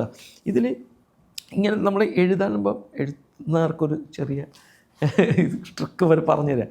അപ്പോൾ ഇതിൽ 3 സാധനം എപ്പോഴും ശ്രദ്ധിക്കുക. ഒന്ന് റൈമിങ് വേർഡ്സ്, 2 സ്ട്രെസ് സിലബൽ എന്ന് പറയും, ഇതിൽ സായാണ് ആ സ്ട്രെസ് സിലബൽ, 3 റിപ്പീറ്റ് ചെയ്യാൻ പറ്റുന്ന വേർഡ്സ്. മനസ്സിലായി? സാഗരം എന്ന് പറയുന്ന സാധനമാണ് അതിൻ്റെ അകത്ത് റിപ്പീറ്റ് വേർഡായിട്ട് വരുന്നത്, സായാണ് സ്ട്രെസ് സിലബലായിട്ട് വരുന്നത്. പിന്നെ ഇപ്പം റിപ്പീറ്റ് വരുന്നത് ശ്രദ്ധിച്ചാൽ മതി. സാഗരങ്ങളെ പാടി പാടി പാടി ഉണർത്തിയ, അടുത്ത ലൈൻ പറയുമ്പോൾ പാടി പാടി ഉണർത്തിയ. ആ റിപ്പീറ്റേഷനിൽ നമ്മളൊന്ന് എൻജോയ് ചെയ്യും, ഒന്ന് കുടുങ്ങും, അത് രസം പിടിക്കും നമ്മൾ. അപ്പോൾ സാമഗീതമേ സംഗീതമേ ആ റൈം ചെയ്തു. അപ്പോൾ സ്ട്രെസ് ലെവലും റൈമിങ്ങും റിപ്പീറ്റേഷനും എല്ലാം ഈ 4 വരിക്കാത്തുണ്ട്. അങ്ങനെ നമ്മൾ ആ ലിറിക്ക് ആരും തെറ്റിച്ച് പാടാറില്ല, ശ്രദ്ധിച്ചിട്ടുണ്ടോ? എല്ലാവരും പിടിക്കും അത് കയറി കറക്റ്റായിട്ട് തന്നെ പാടുകയും ചെയ്യും, എല്ലാവരും പാടും കറക്റ്റായിട്ട് അത്. കാരണം അത് ഒരു കറക്റ്റ് ഒരു നമുക്ക് മ്യൂസിക്കിൽ കൊണ്ട് വെക്കാൻ പറ്റുന്നതേ, ഇതാണ് എനിക്ക് വേണ്ടത് എന്ന് മ്യൂസിക് ഡയറക്ടർക്ക് പറയാം, ഇതാണ് ഫോർമാറ്റ്. ആ സ്ട്രെസ് ലെവലുണ്ട്, റൈമിങ് വേർഡ്സ് ഉണ്ട്, റിപ്പീറ്റേഷൻ ഉണ്ട്, ക്യാച്ചിയുടെ അങ്ങേ അറ്റം നമ്മൾ മൂളിപ്പോവും. ആ ട്യൂണും അത് തന്നെ. അപ്പോൾ നേഴ്സറി റൈമുകൾക്കെല്ലാം അതുണ്ട്. നമ്മൾ കുഞ്ഞുങ്ങൾക്ക് അത്രയും ഓർത്തിരിക്കാനേ പറ്റുള്ളൂ. അപ്പോൾ ഈ ക്യാച്ചി ഭയങ്കര സാധനമായിരിക്കും. ഇപ്പോൾ റെയിൻ ഗോവേ എന്നൊക്കെ പറഞ്ഞിട്ട് എല്ലാം റിപ്പീറ്റ് ചെയ്യും, സെയിം സാധനം വരും. ബാബാ ബ്ലാ ഷീപ്പ് എന്നൊക്കെ പറയുമ്പോൾ അതങ്ങനെ കിടക്കും അവിടെ കിടന്ന്. മലയാളത്തിലുള്ളതെല്ലാം ഒന്നാനാം കൊച്ചു തുമ്പി എന്ന് പറയുമ്പോഴെല്ലാം അത് ആ സാധനം അടിക്കും അവർ. അപ്പോൾ ഇതാണ് ഒരു ഹിറ്റിൻ്റെ സോ കോൾഡ് ഫോർമുല. അതിൽ കവിതയും പടവുമായിട്ട് ചേർന്ന് നിൽക്കുന്നതും ഡെപ്തും കൊണ്ടുവന്നാൽ സാധനം സെറ്റായി. ഹിറ്റ് അല്ലെങ്കിൽ കൂടി നമ്മൾ പ്രൗഡായിരിക്കുമല്ലോ. നമുക്കറിയാം നാളെ ഇത് ആരെങ്കിലും കണ്ടെത്തിപ്പോൾ ഇപ്പോൾ നിങ്ങൾ നേരത്തെ പറഞ്ഞല്ലോ ഭയങ്കര ഹിറ്റ് പാട്ടൊന്നുമല്ല, ഹിജാബി ആണെങ്കിലും ഇതാണേലും ഒക്കെ അതൊക്കെ പിന്നീട് ആളുകൾ കേട്ട് ഇതായതാണ്, അമ്പിളി രാവും ഒക്കെ. പക്ഷെ നമ്മളിത് പറയണ്ടല്ലോ, നിങ്ങൾ പറയണ്ടല്ലോ, അത് ആ പാട്ടിൻ്റെ മെറിറ്റിലാണ് നിൽക്കുന്നത്. പടം കഴിഞ്ഞു, ആളുകൾ മറന്നുപോയി, എല്ലാം കഴിഞ്ഞാലും പാട്ട് ആ മെറിറ്റിൽ നിൽക്കണ്ടല്ലോ. പാട്ടിൻ്റെ തട്ട് ഒന്ന് പൊങ്ങിയല്ല, അല്ല താണല്ല, പൊങ്ങി തന്നെ നിൽക്കും. അത് നമ്മൾ ആ പണി എടുത്തിട്ടുണ്ടെങ്കിൽ അത് ഇന്നല്ലെങ്കിൽ നാളെ ഒരു ജനറേഷനിലേക്ക് അത് വരും. കുറച്ച് പേര് അത് കേൾക്കുന്നവരത് വാല്യൂം. ചിലപ്പോൾ അതിൽ നിന്ന് നമുക്ക് വേറെ ഇപ്പം പടം ചില പടമൊക്കെ ഞാനും ജസ്റ്റും കൂടെ ഒക്കെ വർക്ക് ചെയ്തിട്ട് വർക്കാതെ പോയിട്ടുണ്ട്. പടം വർക്കായില്ല, പാട്ട് ആരും ശ്രദ്ധിച്ചില്ല. പക്ഷെ നമ്മൾക്ക് പിന്നീട് കുറേ നാൾ കഴിയുമ്പോൾ ഒരു ഡയറക്ടർ വിളിച്ചിട്ട് പറയുന്ന റെഫറൻസ് ഇതാണ്, നിങ്ങൾ അന്നൊരു പടത്തിൽ ഇങ്ങനെ ചെയ്തിട്ടില്ലേ, അതുപോലത്തെ ഒരു പരിപാടി വേണം. എന്തായാലും നമ്മൾ ഇതിൻ്റെ ഒരു അവസാന ഘട്ടത്തിലേക്ക് പോകുമ്പോഴത്തേക്കും നമ്മൾ ആദ്യം തുടങ്ങിയതൊരു MTV കാലം പറഞ്ഞിട്ടാണ്. ഇപ്പം നമ്മുടെയൊക്കെ ഒരു ജനറേഷൻ MTVയിൽ ഏറ്റവും കൂടുതൽ ഫോളോ ചെയ്തിരിക്കാൻ സാധ്യതയുള്ളത് ഈ പറഞ്ഞ പോലെ സലീം സുലൈമാൻ, പ്രീതം ദാ, വിശാൽ ശേഖർ, അതേപോലെ വിശാൽ ഭരദ്വാജ്, ആ ഒരു വലിയ പേരുകൾ, AR റഹ്മാൻ, ഇങ്ങനെയുള്ള വലിയ പേരുകളൊക്കെയാണ്. അപ്പോൾ അതിലെ സലീം സുലൈമാൻ്റെ കൂടെ വർക്ക് ചെയ്യാനായിട്ടൊരു ഭാഗ്യം കിട്ടി.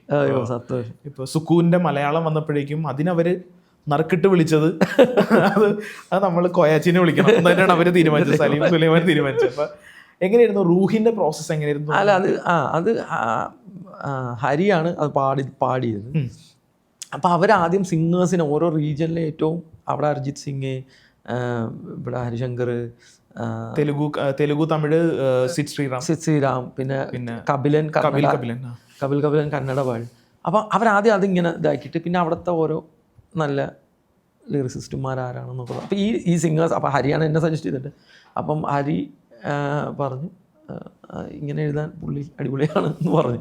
അങ്ങനെ സലീം സുലൈമാൻ്റെ ഓഫീസിൽ നിന്ന് കോൾ വന്നു. എന്നിട്ട് ഇതുപോലെ എൻ്റെ അടുത്ത് പറഞ്ഞു ഇങ്ങനെ ഒരു സ്പിരിച്വൽ എലമെൻറ്റിലാണ് പാട്ട് നിൽക്കുക, അവർക്ക് അവിടെ അത് എഴുതിയിരിക്കുന്നത്, ഹിന്ദി എഴുതിയിരിക്കുന്നത് ഇതാണ്. അപ്പം അതിൻ്റെ ലിറിക്ക് എഴുതിയിരിക്കുന്ന ആളുടെ ഒരു ഫിലോസഫിക്കൽ ജേണി, ആ ലിറിക്കൽ ജേണീൻ്റെ ഒരു നോട്ട്, അത് നല്ല രസമായിട്ട് എഴുതിയ ഒരു സ്പിരിച്വൽ ജേണിയുടെ ഒരു നോട്ട്. അപ്പം ഞാനൊന്ന് ഷെയർ ചെയ്യാമെന്ന് പറഞ്ഞു, ഒന്ന് വായിച്ചിട്ട് വിളിക്കാൻ പറഞ്ഞു. ഞാനപ്പോൾ അത് വായിച്ചു. അപ്പോൾ നല്ല ഭയങ്കര രസമുണ്ടത്. അപ്പോൾ അത് ഈ മൂമെൻറ്റിൽ ജീവിക്കൂ എന്നുള്ളതാണ് അതിൻ്റെ ഒരു സാധനം. അത് നീ തേടുന്ന ഫേസ് ചെയ്യുന്ന എല്ലാ പ്രശ്നങ്ങളുടെയും പരിഹാരം നിൻ്റെ ഉള്ളിൽ. അത് ആർക്കും നിന്നെ സേവ് ചെയ്യാൻ പറ്റില്ല, നിൻ്റെ ഉള്ളിൽ തന്നെ ഉണ്ടത്. അത് പതിയെ കണ്ടെത്തി അതിലോട്ട് തന്നെ എത്തുക എന്നുള്ളതാണ് സാധനം എന്ന് പറഞ്ഞു. അപ്പോൾ ഞാൻ പറഞ്ഞു ഓക്കെ. അപ്പോൾ എനിക്ക് വായിച്ചപ്പോൾ ഭയങ്കര ഇൻസ്പയറായി. ഞാൻ പറഞ്ഞു മലയാളത്തിൽ ഇത് കൊണ്ടുവരൽ ഭയങ്കര പ്രീച്ചി സ്വഭാവം വരും. നീ അത് ചെയ്യൂ, നീ ഇങ്ങനെ ആകൂ എന്നൊക്കെ പറയുമ്പോൾ പോടാ എന്ന് പറയുന്നത്. നമ്മളെ ആൾക്കാർ അങ്ങനെയല്ല എടുക്കുന്നത്. നമ്മൾ അതിനെ ഇച്ചിരി ഇപ്പുറത്തേക്ക് കൊണ്ടുവരാൻ പറ്റുള്ളൂ. അപ്പോൾ ഞാൻ പറഞ്ഞു ഇതിനെ ഇച്ചിരി വേറെ സ്ഥലത്തേക്ക് കൊണ്ടുപോകും, അതിന് തോട്ട് പ്രോസസ്സ് ഇത് തന്നെ വയ്ക്കാം എന്ന് പറഞ്ഞു. അങ്ങനെ അവർ ഓക്കെ, അവരുടെ ഡേറ്റ് ടൈമൊക്കെ അവിടെയൊക്കെ ഭയങ്കര എല്ലാം കോർപ്പറേറ്റ് രീതിയാണ്. ഇന്ന ദിവസം ഫസ്റ്റ് ഡ്രാഫ്റ്റ്, ഇന്ന ദിവസം സെക്കൻഡ് ഡ്രാഫ്റ്റ് എന്നൊക്കെ പറഞ്ഞിട്ടൊക്കെ. ഞാൻ പറഞ്ഞാൽ കുഴപ്പമില്ല, എനിക്ക് സൈൻസ് ഹരി മനോഹരമായിട്ട് അത് പാടി അതിനതാക്കി. പിന്നെ അതിൻ്റെ പാർട്ടാകാൻ കഴിഞ്ഞാൽ ഇത്രയും വലിയ ഗ്രൂപ്പ് ഓഫ് ആർട്ടിസ്റ്റുകളുടെ പാട്ട് നമ്മളെ അതിൽ കൗണ്ട് ചെയ്യുന്നു പറയുന്നത് ഭയങ്കര സന്തോഷമാണ് എനിക്ക്. ഈ 2-3 ഈ അടുത്തിടയ്ക്ക് ഇങ്ങനെ ഞാൻ പാകിസ്ഥാനിലൊരു ബാൻഡുണ്ട് ബയാൻ എന്ന് പറഞ്ഞിട്ട്, അത്യാവശ്യം ഭയങ്കര പോപ്പുലർ ബാൻഡാണ് അവിടുത്തെ. അപ്പോൾ അതിൻ്റെ സിംഗർ ഇതുപോലെ പെട്ടെന്ന് എനിക്കൊരു റാൻഡം കോൾ വരുന്നു. അപ്പോൾ ബോംബെയിലുള്ള നമ്മൾ മലയാളി ഒരു സിംഗറാണ് സന മൊയ്തുട്ടി എന്ന് പറഞ്ഞിട്ട് പാട്ടൊക്കെ ചെയ്യുന്നത്, അടിപൊളിയാണ്. അപ്പോൾ പുള്ളിക്കാരിയും ഈ ബയാനുമായിട്ടൊരു കൊളാബ് ചെയ്യുന്നു. അപ്പോൾ അവരുടെ ഹിന്ദിയാണ് ചെയ്യുന്നത്. അവർക്ക് പുള്ളിക്ക് അപ്പോൾ തോന്നുകയാണ് ഒരു മലയാളം, പുള്ളി ഇന്ത്യയിലെ വേറെ ഒന്നും കേട്ടില്ല, മലയാളം പാട്ടുകൾ കേട്ടിട്ടുണ്ട്. കാരണം നമ്മളുടെ സ്പോട്ടിഫൈ ഇപ്പം ഭയങ്കര, അതായത് ഇപ്പം ഡബ്സിയുടെ MHRൻ്റെയും ഒക്കെ ഇപ്പം എക്സോമനിയൊക്കെ ഒക്കെ ഭയങ്കര റീച്ചാണല്ലോ ഉണ്ടാക്കിയിരിക്കുന്നത്. അത് ഗ്ലോബൽ ഓഡിയൻസിലായിട്ടാണ് അത് ചെന്നിരിക്കുന്നത്. അപ്പോൾ അവർക്ക് മലയാളം അറിയാം നന്നായിട്ട്, മലയാളം പരിപാടി ഭയങ്കര. അപ്പോൾ അവർ ഇതുപോലെ മലയാളം കുറച്ച് ഹിന്ദി പ്രോപ്പർ റോക്ക് ബാൻഡ് പോലത്തെ ബാൻഡാണ്. അപ്പോൾ കുറച്ച് മലയാളം ബിറ്റ് വേണം, ആരെങ്കിലും ഉണ്ടാകുന്നത്. അപ്പോൾ സനയ്ക്ക് എന്നെ അറിയാം. അപ്പം എൻ്റെ ഒരു ഫ്രണ്ടുണ്ട് ഇതുപോലെ പറയാം എന്ന് പറഞ്ഞു. അങ്ങനെ അവർ പാകിസ്ഥാനിൽ തന്നെ വിളിക്കുന്നു, ഇങ്ങനെ എഴുതാൻ പറ്റുമോ? ഞാൻ പറഞ്ഞു ആര് പാടും, ഞങ്ങൾ പാടും. ഞാൻ പറഞ്ഞു നിങ്ങൾ പാടും, ഒരു പാടാം. ഞാൻ പറഞ്ഞു അങ്ങനെ 4-5 വരി മതി, ഇങ്ങനെ മതി. അങ്ങനെ പുള്ളി എനിക്ക് ട്യൂൺ അയച്ചു തരുന്നു. ഞാനിരുന്ന് എഴുതി പുള്ളിക്ക് അയച്ചു കൊടുത്തു. പുള്ളി കുറേ ദിവസം ഇരുന്ന് ഡെയിലി എന്നെ മൈറ്റം വോയിസ് ഇടും, ഇപ്പം പ്രൊണൗൺസിയേഷൻ കറക്റ്റായോ എന്ന് ചോദിച്ചിട്ട്. അപ്പോൾ ഞാൻ ഇങ്ങനെ പിടിക്കുക, പിന്നെ ഇഷ്ടത്തിരി വെട്ടത്താലൊരു ചിരി തന്നെത്താൻ വിരിയേ ഉള്ളാകെ. അപ്പോൾ ഇങ്ങനത്തെ അപ്പം ചിരി തന്നെത്താൻ എന്നൊക്കെ പറയുമ്പോൾ അവർക്ക് ഭയങ്കര പാടാണല്ലോ അത് പറയാൻ. അപ്പോൾ പുള്ളി ഇങ്ങനെ അത് പിടിച്ച് കറക്റ്റായിട്ട് പാടിയത്. അങ്ങനെ പാടിയൊക്കെ തന്നത് പാട്ടിറങ്ങി, അത്യാവശ്യം അവിടെ ഭയങ്കര പോപ്പുലറായി. അപ്പോൾ അതിനെ പറയാൻ കാര്യം, ഞാൻ കഴിഞ്ഞ ദിവസം എനിക്ക് ആരോ ഒരു റീല് ഷെയർ ചെയ്തു. പാകിസ്ഥാനിലെ ഇതൊരു കോളേജാണ്, അവിടെ ഇങ്ങനെ ഫുൾ ക്രൗഡ് നിന്നിട്ട് ഇത് പാടണ്, മലയാളം പാടണ്. അവർക്ക് അർത്ഥമൊന്നും അറിഞ്ഞിട്ടില്ല, അവരെല്ലാവരും കൂടി ഇത് കേട്ട് പരിചയമുള്ള ഈ ബാൻഡ് ലൈവ് പ്ലേ ചെയ്യുന്നു, ക്രൗഡ് തിരിച്ച് പാടുന്നു. അപ്പോൾ എനിക്ക് ഭയങ്കര സന്തോഷമായി. വെച്ച് അങ്ങനെ പോകുള്ളൂ ഇത് സാധനം. അപ്പോൾ അങ്ങനത്തെ എക്സ്പീരിയൻസ് ഈ ഇച്ചിരി വലിയൊരു കമ്മ്യൂണിറ്റിയുടെ ഭാഗമാകുന്നത് ഭയങ്കര സന്തോഷം തരുന്നു.